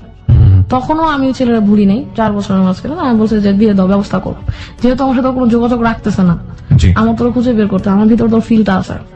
তখন আমি বললাম যে মা ওকে তুমি আমাকে কাজ দাও। মা আমাকে কিছু ওয়ার্কারের কাছে পাঠালো, আমি ওদেরকে 6000 টাকা করে কাজ শিখালাম, কারচুপির কাজ, জন প্রতি 6000 টাকা। আচ্ছা, কারচুপির কি ধরনের কাজ এটা? শাড়ির উপরে বড় ফ্রেমে বড় কাপড়ের উপর কাজ করা হয়, কিন্তু এটা শাড়ির কাজ ছিল না, ছিল হচ্ছে গ্রেডিং স্কার্ট, যেটা হচ্ছে গিফট কার্ড। বাইরে যে প্রোডাক্ট আছে, মানে জার্মানি, ইজিপ্ট, বাইরের কান্ট্রি এটার খুব চাহিদা। ছোট ছোট গ্রিটিংস কার্ড, যেটা হচ্ছে মানে ওরা খুব ইউজ করে, খ্রিস্টানরা বিভিন্ন অকেশনে ওরা দেয় গ্রিটিংস কার্ড। হ্যাঁ, বুঝতে পেরেছি। তারপরে ওই মহিলাদের কাজ শেখানোর পরে মহিলারা বললো আমরা যে কাজটা শিখবো, আমরা এটা কোথায় কাজ করাবো, আমাদের তো উপায় নাই, ঘর থেকে বেরোতে পারবো না, তুমি তোমার মাকে দিয়ে দেখো না আমাদের কাজগুলো সেল করাতে পারো কিনা, মানে ওরা কাজের প্রোডাক্ট গুলো কোথায় সেল করবে। হ্যাঁ, তখন আমি বললাম যে আন্টি চিন্তা করেন একটা কাজ করেন, আমি কাজটা শিখেন ভালো করে, কেউ 3 দিনে কেউ শিখলো, কেউ 7 দিনে শিখলো। তো ওরা বললো যে কাজটা আমরা করতে থাকি, তুমি দেখো এটা কোথাও দিতে পারো কিনা। আচ্ছা, ওদের কাজ হচ্ছে মাত্র শুরু, ওরা খুব স্বল্প পরিমাণে কাজ করতে পারে, ওইটা দিয়ে একমাত্র কার্ড তৈরি করাই সম্ভব। আচ্ছা, শাড়ির কাজ এখন ওনারা পারবে না। হুম, হুম, হুম। তারপর হচ্ছে যে ওরা আমাকে কাজটা দিত, আমি ছোট ছোট নিজেই কার্ড তৈরি করতাম, যেহেতু মা তো ডিজাইন অফিস থেকে পেতো, ওটা দিয়ে ওয়ার্কার দিয়ে কাজ করাতো। আচ্ছা। আমার আমুর ওই জিনিসটা ছিল না যে নিজে কিছু করি, তাহলে আমি ওদের ওই ছোট ছোট কাজ দিয়ে আমি ছোট ছোট গ্রিটিংস কার্ড তৈরি করতাম। তখন চিন্তা করলাম যে আমার তো এখন ওদের কাজ শেখানো শেষ, আমার তো এখন আর কোনো কাজ নাই, না আমার তো ব্যস্ত থাকতে হবে অন্তত ওই ছেলেটারা বুঝলা থাকার জন্য এবং আমার স্বপ্ন পূরণের জন্য। ওকে, আমি তো ওই রাস্তা দিয়ে হাঁটা আরম্ভ করলাম, স্বপ্ন তো পূরণ হবে কিনা জানি না, এটা ভবিষ্যতের ব্যাপার, তবে ওই রাস্তাতে হাঁটতে থাকি যাতে আমি বিজি থাকতে পারি এবং এই যে মহিলাগুলো তৈরি করতেছি আমি, যে মানুষগুলো তৈরি হচ্ছে আমার হাত দ্বারা, ওনারা যাতে তাদের কাজটা ফেলানো না যায়। This is very important point. আমি একটু জানার জন্য, পরিষ্কার করার জন্য বলছি, তখন আপনি 4 বছরের ব্রেকে ছিলেন নাকি আলটিমেটলি ছেলের সাথে আপনার মিট হওয়ার পরে ব্রেকআপ হয়ে গেছে তখনকার? 4 বছর অপেক্ষা ছিলাম যে ছেলে অপেক্ষার আসবে। সময়টাতে আপনি কাজটা করছেন। ওকে, একটা মানুষ যখন আলটিমেটলি কোনো ছেলের চিন্তা করে, কোনো অ্যাফেয়ারের চিন্তা করে, তখন তার মাথা হ্যাং থাকে। একদম 99% ব্লক। আমি চাচ্ছিলাম যে আমি ব্লক হয়ে যাই, তাহলে তো আমার কেরিয়ার শেষ। আমার তো কেরিয়ারও ভাবতে হবে, ওই ছেলেকে নিয়ে ভাবতে হবে, আমার ফ্যামিলি নিয়েও ভাবতে হবে, প্লাস বিয়েটা আটকাতে হবে। বিয়ে তো আটকাতে হবে। কারণ বিয়ে না আটকালে ছেলে বিয়ে করুক আমাকে না করুক, কিন্তু আমার তো আমার স্বপ্ন আছে একটা। প্রত্যেকটা মেয়ে যেমন যেহেতু ছোটকাল থেকে একটা স্বপ্ন দেখো, ওটা তো আমার ফিল করতে হবে। তখন আমি টুকটাক ছবি আঁকতাম, একটা আর্টিস্ট স্কুলে গিয়ে টুকটাক ছবি টবি আঁকতাম আর কি। জি, তো ওই যে মেয়েদের কাজগুলো নিয়ে আমি কার্ড তৈরি করলাম। কার্ড তৈরি করার পর বললাম যে কার্ড তৈরি করতেছি কেন, আমি এক কাজ করি, আজ সুপার মার্কেট একটা নাম আছে আমি জানি, নামে একটা মার্কেট আছে, ওখানে একটু যাই, ওখানে অনেক ক্রিয়েটিভ আইটেম আছে। তো আমি ওখানে গেলাম, গিয়ে আমি বললাম যে ভাই আমার কাছে প্রোডাক্ট নিবেন? বলছে আপনি প্রোডাক্ট নিলে আপনাকে টাকা দেওয়া হবে না, আপনি প্রোডাক্ট দিয়ে যাবেন। ক্লাস 9 পড়েন তখন? তখন আমি ক্লাস 9 পড়ি। ওকে, তখন আমি ওদের প্রোডাক্ট দিলাম, ওরা প্রোডাক্ট রাখতো, দেখা যেত 6 মাস পর পর আমাকে টাকা দেয়, তারপরও তো টাকা দিচ্ছে। দোকানের নামটা কি ছিল মনে আছে? লিপস। লিপস। কি ধরনের জিনিসপত্র বিক্রি হতো? ওই দোকানে ড্রেস বিক্রি হতো, পাশাপাশি হচ্ছে ক্রাফট আইটেম সেল হতো। আচ্ছা, তো আমি প্রথমে শুরু করি কার্ড দিয়ে। আচ্ছা, এই কার্ডের কোনো বিশেষত্ব ছিল যে এই দিবসের জন্য বা ওই দিবসের জন্য? এটা দিবসটা তখন ভ্যালেন্টাইন ডে সামনে, তখন ভ্যালেন্টাইন ডে ছিল। এগুলো খুব ভালো করে মার্ক করবেন প্রিয় শ্রোতা। হ্যাঁ, বলুন। তারপর ভ্যালেন্টাইন ডে ছিল, তো ভ্যালেন্টাইন ডে তো গিফট কার্ড লাগে, এটা ঢাকাও চলে, বাংলাদেশে কত টাকার প্রোডাক্ট এখানে ছিল? এখানে ছিল 1200 টাকার প্রোডাক্ট। টোটাল 1200 টাকার প্রোডাক্ট। হ্যাঁ, ওটা হচ্ছে আমার ফার্স্ট পুঁজি। 1200 টাকা আপনার ফার্স্ট পুঁজি ছিল। হ্যাঁ। আর ওই যে মেয়েদের দিয়ে কাজ করাতাম, ওরা তো শিখে কাজটা করে দিচ্ছে, ওরা আমাকে থেকে টাকা নিচ্ছে না, ওরা বলতেছে তুমি যদি সেল করতে পারো, আমাদের এই কাজটা কোনোভাবে মোটিভেট করে সেল করো, তাহলে তুমি পরে টাকা দিও। আমরা একটা আয়ের উৎস পেলাম।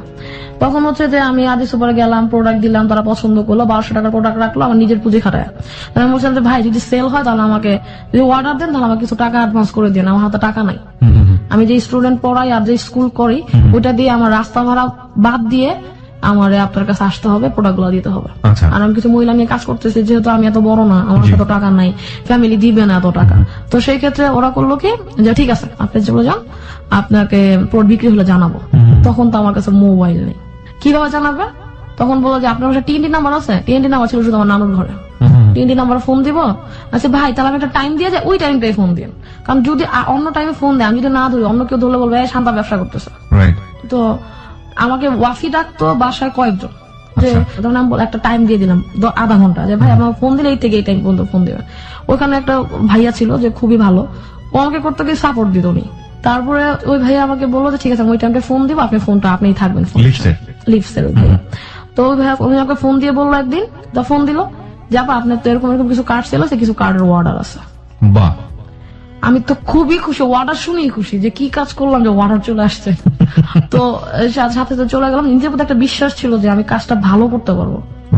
তো আমি অর্ডার পেলাম, মানে আমাকে কাজটা এই জন্য আনতে যেতে হলো কারণ আমার যে ওয়ার্কার ওদের তো কিছু সময় লাগবে কাজটা করতে, যেহেতু এক কোয়ালিটির কাজ। আনফরচুনেটলি ওরা এমন একটা কার্ড চুজ করেছে যেটা হচ্ছে আমার তৈরি, ওইটা আমার ওয়ার্কাররা করতে পারবে না, ওটা হচ্ছে পেপার দিয়ে তৈরি একটা কার্ড, হ্যান্ডমেড পেপার দিয়ে। তো ওই টুকটাক যা সেল হচ্ছিল ওই মেয়েদের, ওই সেলের টাকাগুলো আমি ওদের হাতে দিয়ে দিতাম। আর আমার যে হ্যান্ডমেড পেপারের কার্ড, ওইটা আমি এমনি শখের বসে তৈরি করেছি, যে দেখি যদি হ্যান্ডমেড পেপার চলে তাহলে এটা তো কাজের কষ্ট নাই, এটা হচ্ছে মাথা খাটাও আর হচ্ছে তৈরি করো। মাকে বললাম মা আমি তো একটা অর্ডার পেয়েছি, তুই কবে দিলি প্রোডাক্ট? আচ্ছা মা কবে দিয়েছিল জানার দরকার নাই, চলো আমরা একটা তৈরি করি, 4000 পিসের কার্ডের অর্ডার দিতে হবে 7 দিনে। 4000 পিস? তখন আমার মায়ের ওয়ার্কার এই কাজ জানে না, আম্মু জানে, টুকটাক আমি করি। তখন আম্মু বললো যে এটা তো তোমার সময় দিতে হবে। তখন আমি বললাম যে হ্যাঁ আমি সময় দিব। 4000 পিসের কার্ডের অর্ডার, পার পিস কার্ড ছিল 22 টাকা করে। ঠিক আছে, 22 টাকা থেকে 4 টাকা আমার ওই লোককে দিতে হতো, সুজন ভাইকে। আর যে 18 টাকা ওইটা থাকতো আমার গাইডে। ওইখান থেকে আবার ওই যে কাগজ কিনতে হবে, ম্যাটেরিয়ালস গুলা কিনতে হবে, তারপরে ওয়ার্কার যারা আছে তাদের দিতে হবে। কাজের ওয়ার্কার ছিল না, কারণ ওরা এই কাজটা বুঝতো না। তার মানে আপনি আর আপনার মা? আমি আর আমার মা। My goodness. ওকে, কাঠ কেটে আনছি, কাগজ ফকিরাপুর ঘুরে ঘুরে, অনেক জায়গায় ঘুরে ঘুরে, ভাই একটু কেটে দেন না, আমাকে এত কম কাজ আমরা করি না। 4000 পিস আমার কাছে অনেক, কিন্তু ওদের কাছে 4000 পিস কোনো বিষয় না। আমরা এত কম কাজ করি না, যে ভাই প্লিজ আমার একটু কাজটা করে দেন, আমি তো স্কুলে পড়ি, আমার যে কাজটা করে দেন আমার খুব উপকার হয়। তখন অনেক ধরে টরে অনেক রিকোয়েস্ট করে কাজটা করে এনে দিলাম। তারপর ওইখানে একটা বাইন্ডার ছিল যে হচ্ছে মানে কাটিং ঘরে কাজ করতো, শহীদ, উনি আমাকে খুব হেল্প করলো। তারপর করে দিলাম, ওই আমি বাসায় না জানিয়ে বাইরে চলে যেতাম। ফকিরাপুর যদি কখনো বাসায় জানে, বাসায় যে ফকিরাপুর গেছি, তাহলে খবর আছে। এখান থেকে এখানে গেলে বলতে হয় স্কুলে যাই, কোচিং এ যাই, এটা বলে বলে দূরে দূরে চলে যেতাম। দিয়ে আপনি কাজগুলো করতেন? হ্যাঁ। তো দেখা যেত যে তারপরে কেটে আমার মাকে দিলাম, মা বললো যে তুমি কাঠ ভাঁজ করো, আমি কাজ করতেছি। তখন মা রাতে বসতো, সব কাজ শেষ করে, ওয়ার্কারের কাজ, ঘরের কাজ, সংসার কাজ, মাকে দেখে শিখা, যেটা আমাদের যত্ন, ওয়ার্কার, নিজের সংসার, রান্না বান্না সব কাজ শেষ করে মা রাতে 12টার দিকে আমার কাজ করতে বসতো, ভোর পর্যন্ত কাজ করতো। আমি 2টা পর্যন্ত কাজ করে দেখতাম আমি ঝুমতেছি, ঘুমায় যাবো, মা বলতো তুই গিয়ে ঘুমা, আমি কাজটা করতেছি। এরকম করতে করতে যখন 4 রাত পরে আমার মা হচ্ছে বললো যে কালকে শিপমেন্ট, তো মা বলছে তুই যে ঘুমা, আমি কাজ করতেছি। প্রতিদিনকার মতো আজকেও কথা, আমি গিয়ে ঘুমাইলাম, মানে ঘুমাইলাম বেসিক্যালি আমার বলো 2 ঘন্টা ঘুমা, 2টার দিকে ঘুমাই ঠিকই, সকাল 9টায় উঠছি, কিন্তু আমার মা কিন্তু তখনও ঘুমায় নাই, কখনো কাজ করেই যাচ্ছে, আর করেই যাচ্ছে। আমাকে ডাক দেয় না, কারণ ওই যে আমার ডেলিভারি, আমি আগের দিন সারাদিন পরিশ্রম করছি, কাটানে দৌড়াদৌড়ি করছি, কাজ করেছি, এবং ওয়ার্কারদের কাজ শিখে দেখেছি। তো মা বলো যত সারাদিন খাটাখাটি করছো না ডাক দিও, ঘুমাইলে সকালবেলা হয়তো কাজটার সাপোর্ট দ্বিগুণ পাবো। তখন মা আমাকে কাজটা করে দিল। আমি সকাল উঠে দেখি আমার আম্মুর আঙ্গুল ফুলে গেছে কেচি দিয়ে কাটতে কাটতে। তো মানে আম্মুর এই যে সাপোর্ট, এটা হচ্ছে খুবই বিশাল পাওনা আমার কাছে।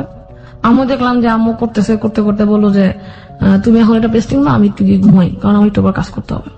তখন আমার চিন্তা হচ্ছে আমি ডেলিভারি দিব বিকাল 5টায়, এর আগে পর্যন্ত আমার মা ঘুমাক, আমি এবার করি। তো মা দেখলাম অনেক কাজ জমা ফেলছে, প্রায় কাজ শেষ, আম্মুর কাজ শেষ হয়ে আম্মু শুয়ে পড়ছে। তো মাকে ঘুমায় আমি কাজ টাজ করলাম, ডেলিভারি সব রেডি করলাম, এবং 4টার মধ্যে আমি আমার কাজ শেষ করলাম। করে আমি প্রোডাক্ট নিয়ে চলে গেলাম। আম্মু বলতেছে যে টাকা কি আজকে দিবে? আমি বলছি মা খাটাইছি তো অনেক টাকা, দেখি আজকে দেয় কিনা। তখন উনি ওদিন টাকা দেয়নি, কারণ ওই পেমেন্টটা উনি দিন পায়নি। আচ্ছা। তারপরের দিন বললো পেমেন্টটা নিয়ে জেনে এসে, অনেক কষ্টের টাকা, 3 ঘন্টা বসেছিলাম টাকার জন্য, তাও ওই লোক আসেনি, প্রোডাক্ট নিয়ে গেছে, বলছে টাকা কালকে দিব, বায়ারের উপরে কিছু বলার নাই। তো উনি আসলো, পরে টাকা দিল পরের দিন সকালে। পরের দিন আমি আবার ভোরে, মানে সকাল 10টায় মার্কেট খুলে, আমি 9:30 মার্কেটের সামনে দাঁড়ায় আছি। মার্কেট কেচি গেট বন্ধ, এখনো কোনো দোকানপাট খুলে নাই। আমার তো টাকাটা খুব বেশি দরকার, কারণ এটার প্রতি আমার মার যে কষ্ট, ওনাকে কিছু দিতে হবে। আমি এক জায়গা থেকে টাকাটা, একজন থেকে টাকাটা নিয়ে কাজটা করছি, ওনাকে কিছু টাকা ফেরত দিতে হবে। আলটিমেটলি আমার হাতে কিছু নাই। আমি কষ্ট করছি আমার মায়ের জন্য, আমি কষ্ট করছি আমার ক্যারিয়ারের জন্য, আমার হাতে কিছু রাখা দরকার নেই, কিন্তু কিছু একটা পুঁজি লাগবে যাতে পরবর্তীতে আমি আবার কাজ করতে পারি। তো ওই কিছু পরিমাণ টাকা আমি রেখে বাকি টাকা ওয়ার্কার আর মাকে দিয়ে দিলাম। ওটা হচ্ছে আমার ফার্স্ট ইনকাম, আমার ক্রাফটের ক্ষেত্রে ফার্স্ট ইনকাম। কত টাকা হলো ইনকাম? ইনকাম মনে আছে, ইনকাম পুরো টাকা আমি পাইনি, আমি পেয়েছিলাম 16,000 টাকা। 16,000 টাকা পেয়েছিলেন? 1200 থেকে 16,000। ওকে।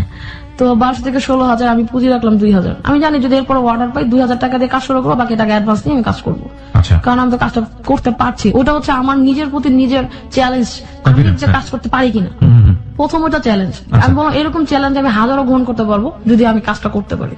তারপর হচ্ছে যে তখন আস্তে আস্তে ম্যাট্রিক পরীক্ষা দিলাম, ওই কাজের পাশাপাশি কাজ করতেছি, স্টুডেন্ট পড়াচ্ছি, ওই কর্মজীবী শিশুদের স্কুলে পড়াচ্ছি, বাসায় যাচ্ছি, মার সাথে কাজে হেল্প করছি, সব সব একদম ছোটকাল থেকে সব প্রেশার মাথায় নিয়ে ঘুরি আমি। তো মাকে হেল্প করতাম, মার সাথে রান্না করতাম, স্কুলে যেতাম, মা আমাকে প্রচুর হেল্প করতো, যেহেতু মাকে আমার সাপোর্ট দেওয়া লাগবে। আমার মা হচ্ছে আমার মানে গুরু। বাবা প্রথমে সাপোর্ট দিত না, যেহেতু ফ্যামিলির প্রেশার বাবার উপরে ছিল। তারপর বাবা মনে মনে সাপোর্ট দিত, যেটা আমি বুঝতে পারতাম। বাবা আমার ফ্যামিলি দিকে চিন্তা করে বলতো যে থাক, করা দরকার নেই, আমি জানতাম বাবাটা মন থেকে বলতো না। তারপর বাবা কিন্তু আমাকে হেল্প করতো। বাবার ভয়ে আমি রাতে টেবিল ল্যাম্প জ্বালায় কাজ করলো, বাবা কিন্তু বুঝতে পারতো যে ওই ঘরে টেবিল ল্যাম্প জ্বালানো আছে, ও কাজ করতেছে। বাবা বুঝতো, কিন্তু বাবা সরাসরি সাপোর্টটা দিত না। দিলে তো ফ্যামিলির বানি যে তুমি তোমার মেয়েকে লাই দিতেছো, এটা বলতো। তো আমার ফ্যামিলি অনেক ভালো, কিন্তু আমি যেটা ভয় পেতাম এটা হচ্ছে ভয়।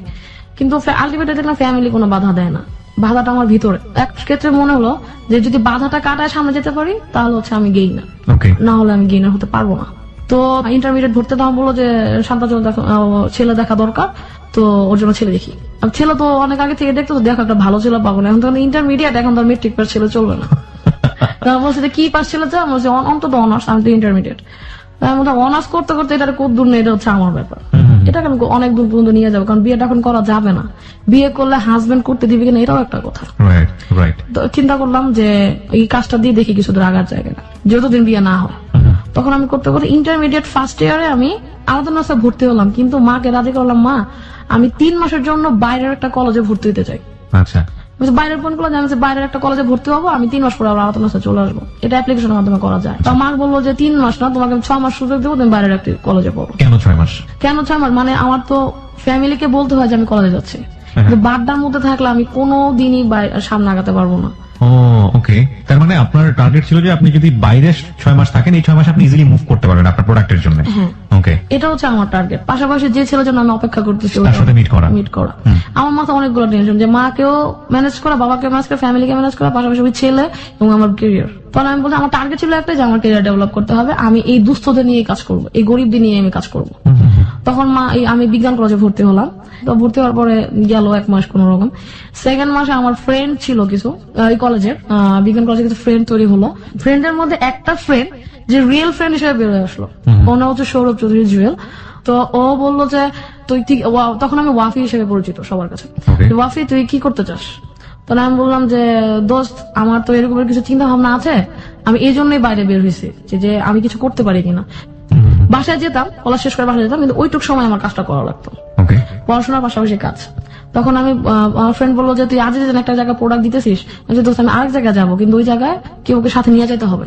তখন বলছে আমি তোর সাপোর্ট দিব। তখন ও বললো যে চল যাই। তখন আমি প্রোডাক্ট নিয়ে আসলাম, আমার প্রোডাক্ট নিয়ে আমি ওই জায়গায় গেলাম। কোথায় সেটা?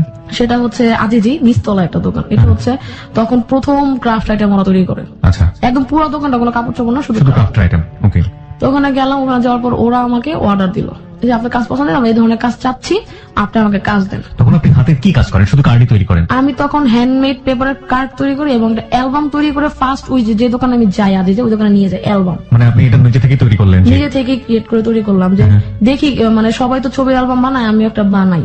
কি দিয়ে আপনি ছবির অ্যালবাম বানালেন? ছবির অ্যালবাম হ্যান্ডমেড পেপারের কাগজ দিয়ে। হ্যান্ডমেড পেপারটা কোথা থেকে? হ্যান্ডমেড পেপারটা আমি তখন কিনে আনতাম, সোর্স নামে একটা জায়গা আছে, সোর্স আসাদ গেটে। এগুলো তো আপনি তখন কোথাও শিখেন নিজের আইডিয়া, নিজের ক্রিয়েটিভিটি দিয়ে? ওই যে আমার ইচ্ছা কিছু একটা করবো জীবনে। ওকে, প্রিয় শ্রোতা, আমরা এই জায়গাটায় ছোট্ট একটা বিরতি নিতে চাই এবং আপনাদেরকে বিশেষ কিছু ছবি আমরা দেখাতে চাই। যে সময়কার গল্প উনি বলছেন, উনি তখন ইন্টারমিডিয়েটে পড়েন, ক্লাস 9 থেকে শুরু করেছেন। নিজস্ব কিছু চিন্তা ভাবনা দিয়ে উনি হ্যান্ডমেড কিছু প্রোডাক্ট তৈরি করছেন, নিজের ক্যারিয়ার তৈরি করার জন্য, প্লাস ফ্যামিলিকে কন্ট্রিবিউট করার জন্য এবং একই সাথে নিজেকে ব্যস্ত রাখার জন্য। সেই সময়কার কিছু প্রোডাক্টের ছবি আমরা আমাদের ফেসবুকে দিয়ে দিচ্ছি। আপনারা যদি দেখতে চান, যেগুলো সম্পূর্ণই তার নিজস্ব ক্রিয়েশন, আপনারা এসে দেখতে পারেন। এবং এগুলো সেল হতো, এগুলো তার ক্যারিয়ারের বিল্ড আপ হওয়ার একেবারে ইনিশিয়াল স্টেজের কাজ, এবং এগুলো পরবর্তীতে তাকে কোথায় নিয়ে গেছে সেই গল্পে আমরা আসবো। কি হলো? ওই দোকানে গেলেন প্রোডাক্ট নিলাম এবং কিছু অর্ডার আসলো। আচ্ছা, এবং আমার ফ্রেন্ড মানে আজ যে খুব যাওয়া ছিল, ওই দোকানের অ্যাড্রেসটা আমাকে বলে যে ওর মাধ্যমে এই প্রোডাক্টের অর্ডারটা পাওয়া। তারপর হচ্ছে যে অর্ডার পেলাম, এবং আমার ফ্রেন্ড তখন ও বেস্ট ফ্রেন্ড হয়ে গেলাম। যে আমার কোনো ফ্রেন্ড নাই, ওই যে ভাইয়াদের সাথে খেলা করি, ফ্রেন্ড হয় নাই এই কারণে যে আমি ফ্রেন্ডদের সাথে আড্ডা দেওয়ার সময় নেই, সবসময় কাজ নিয়ে থাকতাম, সবসময় কাজ এবং সবসময় বিজি থাকতাম। তো ওই ফ্রেন্ড আমাকে বলতো যে তুই বিজি থাক, আমিও ব্যস্ত মানুষই কিন্তু অ্যাকচুয়ালি মিলে ভালো সম্পর্ক তৈরি হয়। তখন আমার ওই ছেলের সাথে দেখা, আবার ওই যে আমি খুঁজে বের করলাম আমার ফ্রেন্ডকে নিয়ে। তখন স্কুলের ফ্রেন্ডকে নিয়ে খুঁজে বের করছি, নাসরিন নামে একটা ফ্রেন্ড আমার, ওকে নিয়ে খুঁজে বের করার পরে তখন জুয়েলের সাথে আমার সম্পর্ক ভালো অনেক। তো আমি ছেলেকে খুঁজে বের করার পরে বললো যে তোমার সাথে আমার রিলেশন রাখা সম্ভব না, তারপর আমি তোমার সাথে যোগাযোগ করবো। আচ্ছা, ওই ছেলেটা বললো? এই ছেলেটা আমাকে বললো, আমার যে ফার্স্ট লাভ। তখন আমি বললাম যে তাহলেও গেছে, মানে হয়তো ওর সাথে আমার বিয়েটা হবে না। তখন আমি যে বিয়ের চিন্তা পরে, আর ওর রিলেশনটাও যদি থাকতো তাহলে আমি বিয়ে পর্যন্ত নিয়ে যেতে পারতাম বিষয়টা। তখন আমার ওই ছেলে আমার সাথে যোগাযোগ রাখেনি, কিন্তু ও ঠিকই খবর নিতে আমি কার সাথে মিশতেছি, কোথায় যাইতেছি। তখন ওর ভিতরে একটা সন্দেহ তৈরি হলো ওই ছেলেটার মধ্যে। হ্যাঁ, জুয়েলের সাথে কেন মিশে?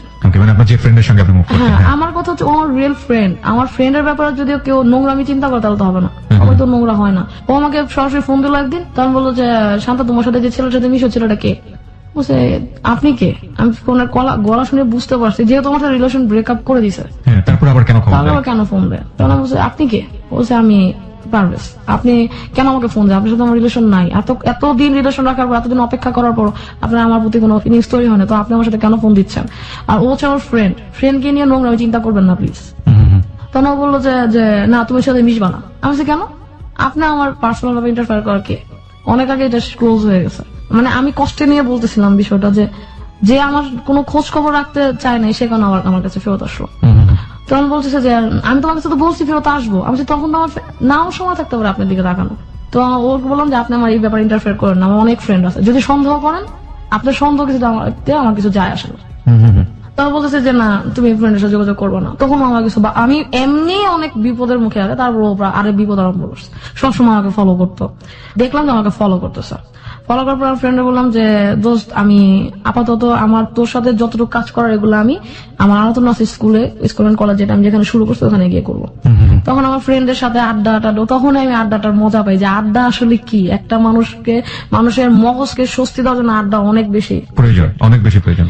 তখন আমি আড্ডা এত বেশি তখন মিস করতাম ওদের, যে বেসিক্যালি লাইফটা আমার ওইখানে বিজ্ঞান কলেজ ওইটাই আমি মানি যেটা।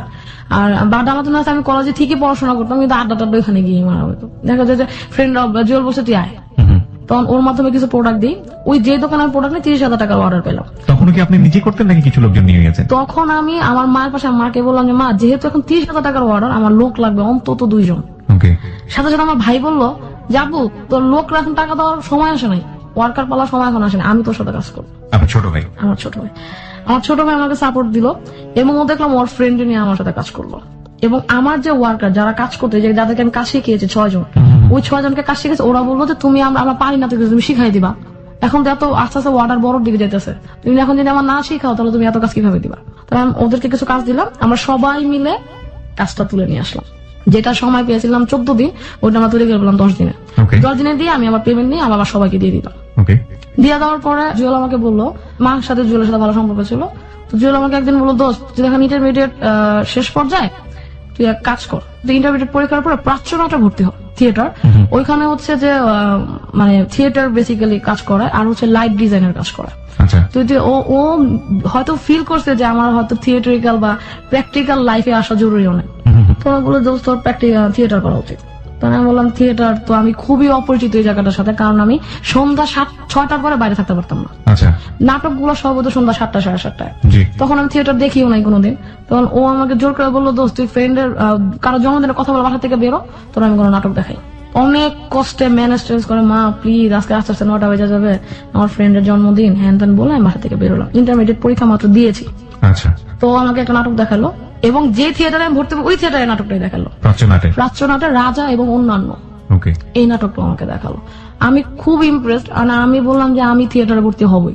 তখন হচ্ছে ওই যে প্রফেসরদের স্কুলে পড়াতাম ওইখান দিয়ে একটা ট্রেনিং হলো, ওইখানে ট্রেনিং এ আমাকে 6,000 টাকা দিল 21 দিনে। 6,000 টাকা আমার কাছে আছে। তখন বলি স্কুলে ভর্তিতে কত লাগে, বলছে 6,000। আমি বলছি 6,000 টাকা আমার কাছে আছে, আমি ভর্তি হবো। ব্যবসার টাকা তো এনে ওয়ার্কারদের দিয়ে ব্যবসার জন্য কিছু আলাদা জমাচ্ছি, মাকে দিচ্ছি, ওটার জন্য আলাদা। ব্যবসার টাকা তো আমি স্কুলিং এ লাগাবো না, এটা হচ্ছে আমার 1 পার্ট অফ টাকা যেটা দিয়েছে আমি ট্রেনিং এর মাধ্যমে পেয়েছি। তো এখানে মাধ্যমে আমি থিয়েটারে ভর্তি হলাম। ভর্তি হওয়ার পরে স্কুলিং করলাম, মানে গ্রুপ কখনো মিস করতাম না। থিয়েটার স্কুলিং শেষ হয়েছে 6 মাস পরে। 6 মাস পরে যখন আমাদের লাস্ট শো হয়, ওটা হচ্ছে লাল শালু ছিল শো এর নাম। লাল শালুতে আমি হচ্ছে একটা মেইন ক্যারেক্টারে কাজ করি। তো এত বেশি রিসার্চ করে ক্যারেক্টারটা করেছি যাতে আমি মানে খুব তাড়াতাড়ি থিয়েটার ফেমাস হয়ে যাই। তো ফেমাস বলতে হচ্ছে মানে সিনিয়রদের চোখে আসে, সিনিয়রদের চোখে। সিনিয়ররা বলো যে না এই মেয়ে স্কুলিং করছে, তখন আবার তারা মেম্বার নিত, স্কুলিং এর সবাইকে নিত না, বেছে বেছে মেম্বার কালেক্ট করতো। 5 জন কালেক্ট করলো, 5 জনের মধ্যে আমি হচ্ছে একজন। তখন আমি কালেক্ট করবো, তখন আমি গ্রুপে যাতায়াত আরম্ভ করি। 2 বছর গ্রুপে, তখন হচ্ছে আমি ইন্টারমিডিয়েট শেষ, ব্যবসার পজিশন তখন আস্তে আস্তে অর্ডার দিচ্ছি আর পাচ্ছি।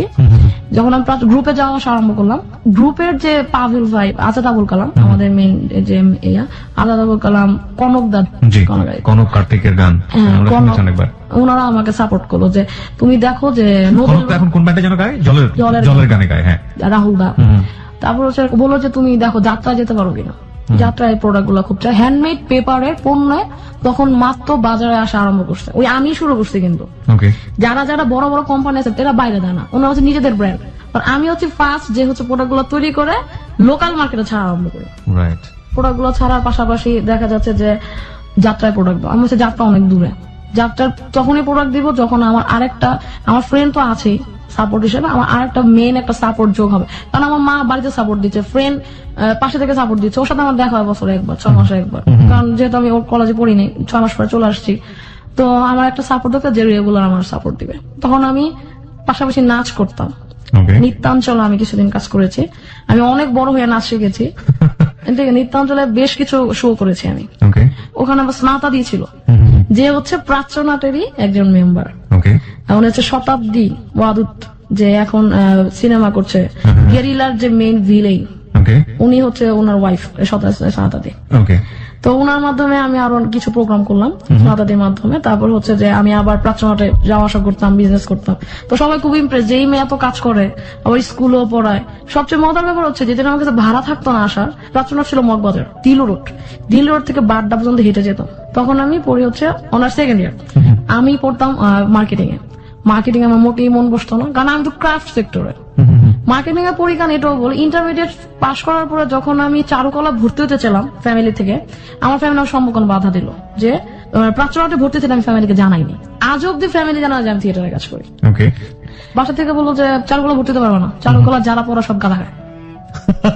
তো বলতেছে যে গাঁদা খায়, সিগারেট খায়, খারাপ হয়ে যাবে।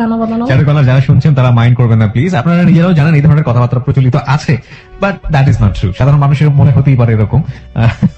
কারণ আমি যাই করুক আমি চারুকলা ভর্তি হবো। ছোট ভাইয়ের কাছে টাকা চাইলাম যে ভাইয়া আমার কিছু টাকা দেবো, আমি একটা ফর্ম কিনে আমি চারুকলা ভর্তি হবো। ভাই বলছে আমি তোর সম্পূর্ণ সাপোর্ট দিই, তুই ফ্যামিলির কথা শুনিস না, তোরা আমি সাপোর্ট দিব, তুই চারুকলা ভর্তি হবো। কিন্তু আনফর্চুনেটলি আমি কোচিং করতে পারিনি, কোচিং এ টাকা লাগে। তখনকার সময় 5,000 টাকা লাগতো কোচিং এ ভর্তি হইতে, এত টাকা তো তখন আমার কাছে নাই। হ্যাঁ, ব্যবসা করতাম টুকটাক, তো নিজের ক্যারিয়ার ডেভেলপ করার জন্য নিজের হাতে 1 টাকাও থাকতো না, তো এটা তো শখ ছিল তখন ভাই আমাকে টাকা দিল। ভাই বলছে 5,000 টাকা সাপোর্ট তো তোরা আমি দিতে পারবো না, তোরা আমি ফর্ম কিনা টাকা দিতে পারি। তখন আমি চারুকলায় স্কুলিং করতে পারি নাই, যার কারণে আমি চারুকলায় আর ভর্তি হতে পারিনি। আনফর্চুনেটলি আমার মেডিকেল এই যে মার্কেটিং এ ভর্তি হলেন। মার্কেটিং আমি বুঝি না, আমি বুঝি ডিজাইন, আমার মাথার উপরে যেত মার্কেটিং এর সব সাবজেক্ট গুলো।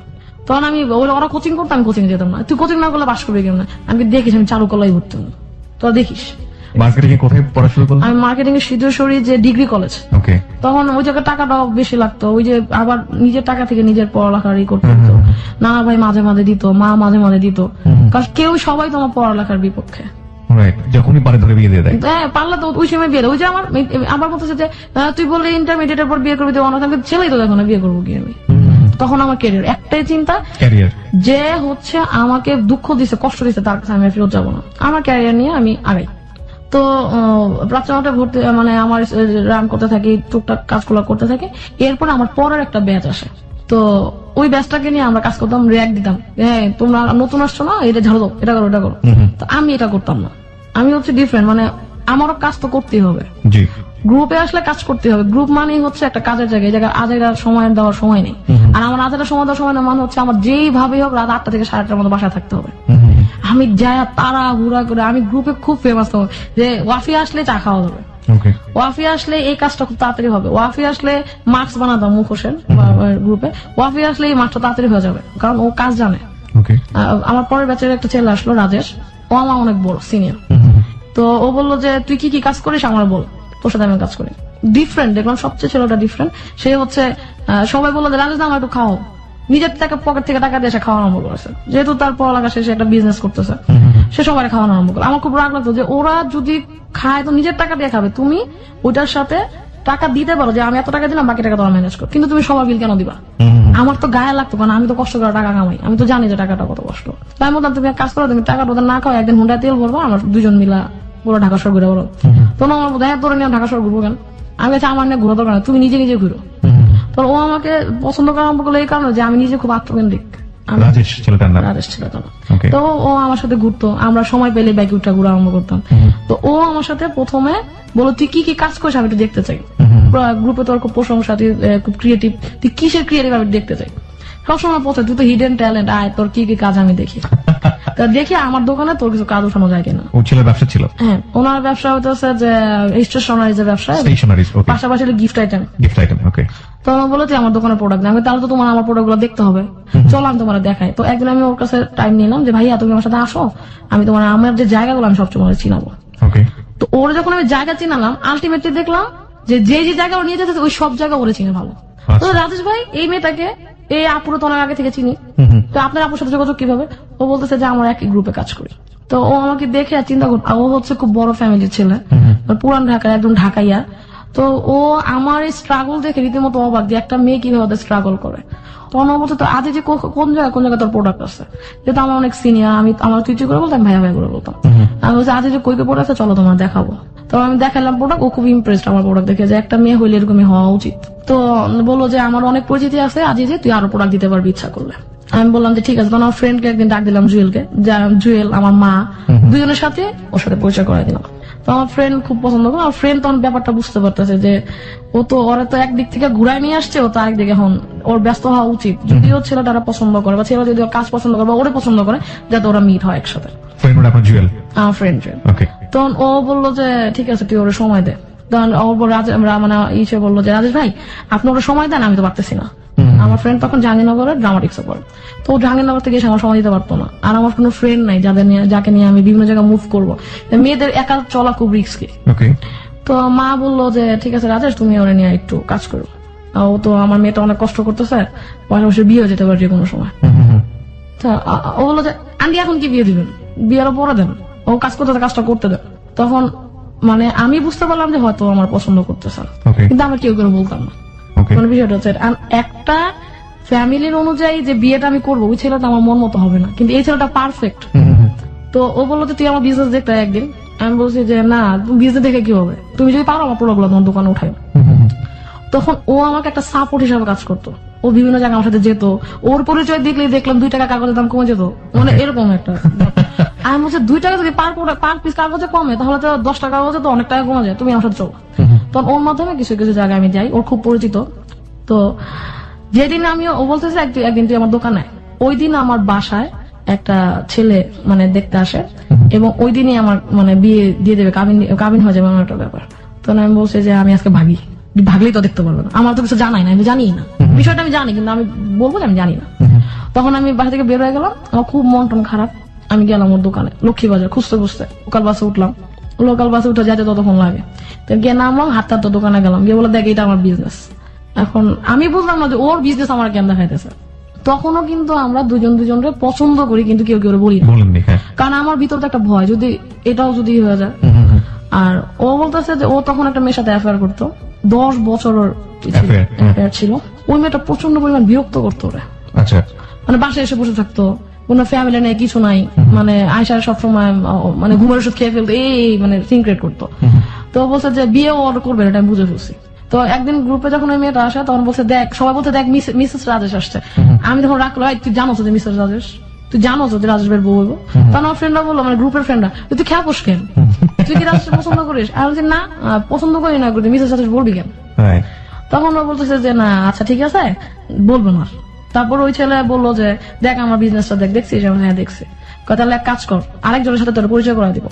তো আর কিছু কিছু মানুষের সাথে পরিচয় করে দিল, আমার ওর বাসায় নিয়ে গেল আমাকে, মানে দেখালো আমাকে, দেখা বললো যে মেয়েটা কেমন, আর পাশের রুমে নিয়ে গিয়ে বলছে যে মেয়েটা ভালো, তবে জিন্সের প্যান্ট পরে তো কেমন কেমন। আমি তো প্যান্ট পরে ঘোরাঘুরি করি। বলছে যে জিন্সের প্যান্ট পরার কোনো ফ্যাক্টর না, মা এখন সবাই পরে, আমার যদি দেখো মেয়েটা কেমন ভালো, বলছে হ্যাঁ, দেখি এরকম একটা মেয়ের বিয়ে করবো। ও বললা আমি বাসায় ভাত খাই, দুপুরে কিছু খাই না, ওদের ভাত খেয়ে বেরোয় আসে। পরের দিন যেহেতু আমার বাসায় বিয়ে নিয়ে ওই ছেলেটা আমার বাসায় রয়ে যায়, বিয়ে নিয়ে খুব তোর জন্য, আমি পরের দিন সকালে ব্যাগ ট্যাগ প্যাক করে বাসা থেকে বেরোয় যাই, রাগ করে যে আমি বিয়ে করবো না। আমি এখন একটা উপরে উঠতেছি মাত্র 2 পাশে দিয়ে পরে তখন নিচে নামাই নিয়ে আসে, তাহলে এটা কিভাবে হয়? বের হয়ে গিয়ে আমি ওকে ফোন দিয়েছি, রাজেশ ভাই তুমি এদিকে আসো, আমি বাসা থেকে বের হয়ে গেছি। তখন আমি গ্রুপে পাবেল ভাইরা জানাই যে পাবেল ভাই আমরা তো বাসা থেকে বের হয়ে গেছি, আমাকে কোনো থাকার ব্যবস্থা করে দিতে পারবেন? পাবেল ভাই বলতেছে কেন? আমি বলছি এই সমস্যা। পাবেল ভাই বাসা থেকে বের হয়ে যাও, তোমার আমি থাকার ব্যবস্থা করে দেবো, আমার অনেক হোস্টেল আছে, মহিলা হোস্টেল, আমার গ্রুপের মেয়েরাও থাকে, ওখানে তোমার থাকার ব্যবস্থা করে দেবো। তখন আমি রাজেশ ওর সাথে দেখা করলাম আজিজ সুপার মার্কেটের সামনে। তো ও ওই দিন ডাক্তার দেখাবো, ওর আবার থাইরয়েডের প্রবলেম আছে, তো ডাক্তার দেখাবে। তো ও ডাক্তার দেখালো, আমি বললো তুই এখন কই যাবি? আমি বলছি আমি কোথাও যাবো না, আমি যদি বাসায় তো যাবোই না, যদি আজকের মধ্যে পারি বিয়ে করে ফেলবো। কার বিয়ে করবি? আমি রাস্তায় দেখবো যেটা পছন্দের বিয়ে করে ফেলবো, বা গ্রুপে পাবেল ভাইয়ের কাছে যাবো, পাবেল ভাই আমার হোস্টেলে থাকার ব্যবস্থা করে দেবে। তখন বলছে আচ্ছা তুই মাথা গরম করিস না, চলো আমরা কিছু কাজ করি আগে। কি কাজ?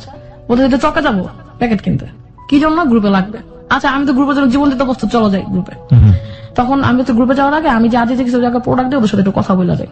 তো আমি কথাটা বললাম, ওরা দেখলো, নতুন কিছু বাইরের সাথে পরিচিত হলাম যে আমরা ওনার প্রোডাক্ট নিতে চাই। তো রাজেশ ভাই দেখলো আমার জীবন খুব উজ্জ্বল, এই মেয়ে এত অর্ডার পায়, এই তো চলেই যাবে। তো ও বললো যে তুই চিন্তা করিস না, আরো অর্ডার পাবি, তুই এখন তুই বাসায় যা। আমি বাসায় আমি যাবোই না, আমি আজকেই বিয়ে করবো। আমি এটা বলতেছি। তো আজকে আমি হোস্টেলে থাকবো। তখন ও বলছে আচ্ছা চল, চকে গেলাম, কিছু খাম টাম কিনলাম। তখন ডিসিশন নিলাম যে আমি বিয়ে করবো। ও বলতেছে আমারও তো বিয়ে করা দরকার। প্রপোজ কিন্তু কেউ কেউ করিনি। ওকে, বলছে আমারও বিয়ে করা দরকার। আচ্ছা ঠিক আছে, আমাকে বিয়ে করবা? কে বলেছেন? আমি বলছি। প্রিয় শ্রোতা, আমরা এই জায়গাটায় ছোট্ট একটা বিরতি নিতে চাই। আপনারা সবাই শুনছেন close up presence hello 8920 ABC radio FM 89.2 এ। আজকে এখানে ওয়াফ ইসলামের জীবনের গল্প প্রচার হচ্ছে। আমরা সবসময় একটা কথা বলে থাকি, life is more than drama. জীবন নাটকের চেয়ে অনেক অনেক বেশি নাটকীয়, এবং প্রত্যেকটা হ্যালো 8920 একটা জায়গাতে এসে কোনো ধরনের কোনো ব্যতিক্রম ঘটে না। জীবনের গল্পের রং বিভিন্ন রকমের। আমরা 150তম পর্ব পার করে দিয়েছি কিছুদিন আগে, আমরা ধীরে ধীরে 160তম পর্বের দিকে এগিয়ে যাচ্ছি। এবং এই যে এতগুলো পর্ব প্রচারিত হয়েছে, প্রত্যেকটা জীবনের গল্প প্রত্যেকটা জীবনের গল্পের চেয়ে আলাদা, কিন্তু একটা জায়গায় এক, সেটা হচ্ছে প্রতিটা জীবনের গল্পই গল্প শেষে আমাদেরকে একটা লেসন দেয়, আমাদেরকে একটা অদ্ভুত সুন্দর মেসেজ দেয়। সেই মেসেজের জায়গাটি কিন্তু আমরা এখন পর্যন্ত ওয়াফ ইসলামের জীবনের গল্প থেকে পাইনি। সেই জায়গাটি পাবো আমরা ঠিক রাত। ওয়াফি, আপনি প্রথম রাজেশকে বললেন যে আমাকে বিয়ে করবা, তারপর? তখন এটা হচ্ছে খিলগাজে ফ্লাইওভারটা হয়েছে নতুন, তখন ওটা নতুন হয়েছিল। তো আমি বললাম যে বিয়ে করবা? ও বলতেছে যে হ্যাঁ করবো। আমি বলছি যে দেখো, ঘুরে ফিরে কিন্তু তোমার আমার লাইফ এক জায়গায় এসে ঠিক গেছে। তুমি আমার বিয়ে করবো না আমি জানি, আর আমার জীবনে কেউ নাই। আমার বাসা থেকে যে পরিমাণ বিয়ের পেশা দিচ্ছে, যে ছেলের কথা বলতেছে ওই ছেলের সাথে আমার মানে লাইফে আগানো সম্ভব না। তো ও বলছে যে কবে বিয়ে করবো? আমি আজকে। বলছে সময় 1 ঘন্টা পাবি, এর মধ্যে করবো? যে হ্যাঁ এর মধ্যে বিয়ে করবো। তো ও খুব চালাক। ও করছে কি, আগের দিন রাতে ওর ভাইকে বলে দিছে যে আমার নিয়ে বিয়ে করে ফেলছে। বিয়ে কিন্তু তখন আমি করিনি, প্রপোজও হয়নি। তো ও বলতে যে আমি কিন্তু বিয়ে করতেছি, মানে ও জানে যে আমি তো আগের দিন রাতে 2টা বন্ধু কথা বলছি যে দেখো আমার এই সমস্যা বাসায় হচ্ছে, আমি আলটিমেটলি কালকে সকালে বের হয়ে যাবো। আমার মা সামনে বসা, মা জানে যে আমি বের হয়ে যাবো। তো মা বলতেছে যে তুই কই যাবি, বকা টকা দিতেছে। মানে আম্মু ভাবতেছে আমি রাগ করে বলতেছে, আলটিমেটলি আম্মু না জানে আমি বের হয়ে যাবো বাসা থেকে। আমার ভাই আমার এসে বাসা তুলে দেয়, ভাই সব জানে, আমার ছোট ভাই ও সব জানে। ও বলছে আপু সাবধান, যে জায়গায় থাকিস না সাবধানে থাকিস, নিজের কোনো ক্ষতি নেই। আমি ভাই তুই আমার নিয়ে চিন্তা করিস না, তুই বাসাটা কিনতে। তো আমি বললাম, তো ওই 1 ঘন্টা সময়ের মধ্যে ডিসিশন হয়ে গেছে আমরা বিয়ে করবো। কেউ কিন্তু ভালো করে চিনি না, ওই গ্রুপে যতটুকু চিনি অতটুকু, আমার সাথে আমার কাজের জায়গাগুলো দেখছে এই। তো আমি বলছি 1 ঘন্টা সময়ের মধ্যে কি কি করা লাগে। ফোন দিল ওর ফ্রেন্ডকে, হীরা ভাই, মানে ওর ফ্রেন্ড আমারও ভাই, মানে চিনি ওইভাবে। তো হীরা ভাইকে বললাম হীরা ভাই তুমি বিয়ের ব্যবস্থা করো। তো ও বলছে যে মাথা গরম করিস না, বিয়ে কি করবি? আমি আজকেই বিয়ে করবো, কোনো মাথা গরমের কিছু নাই, আজকে। ও বলছে আচ্ছা তুই মাথা গরম করিস না, 5 বছরের ছবি লাগবে, ভোটার আইডি কার্ডের ফটোকপি লাগবে। বিয়ে করতে পারবেন? হ্যাঁ পারবো। 5 বছরের ছবি তো আমার কাছে নাই, ভোটার আইডি কার্ড আছে সাথে, যেহেতু মানি ব্যাগ নিয়ে বেরিয়েছে বাসার থেকে। তো আমি আমার প্রথমে গেলাম হচ্ছে শেভ করাইতে, পুরো দাড়ি দিয়ে মুখ টুক ভরে গেছে, প্রথম শেভ করালাম। বলতে যে বিয়ে করবো কারে আর শেভ করে কে? আমি তুমি তো বিয়ে করবা, কারে বিয়ে? আমি তো শেভ করতে পারি, মেয়ে মানুষ। বলে টলা শেভ করে এলাম। শেভ করানোর পরে গেলাম বাটা সিগন্যাল ছবি তুললাম, 5 বছরের ছবি। তখন আমার বললো যে আমরা কি ঠিক করতেছি? আমি ঠিক বা ঠিক জানি না, আমার মনে হচ্ছে ঠিক। যদি তোমার সাথে আমার ভাগ্য লেখা থাকে তাহলে আজকে বিয়ে হবে এবং কোনো সমস্যা হবে না। তখন আমার হীরা ভাই আমার ফোন দিল যে ওয়াফি সাক্ষী তো 2 জন লাগবে। তখন আমি ফোন দিলাম জুয়েলকে, যদি আমার পক্ষ থেকে সাক্ষী হোক আমি বিয়ে করবো। না বিয়ে করিস না, আমি আসতেছি। আমি আসার সময় না আসে সরাসরি কাজে বসে চলে যাবে। কাজে বসে আমি চিনি না, আমি হীরা ভাইয়ের সাথে যোগাযোগ কর। হীরা ভাই তো চিনতো, মানে আমরা একটা সার্কেল একটা সবাইকে চিনি। তারপরে 5 বছরের ছবি তুলে একদম আর্জেন্ট পরিষ্কার করে আমরা চলে গেলাম কাজে অফিসে, বিয়ে করলাম।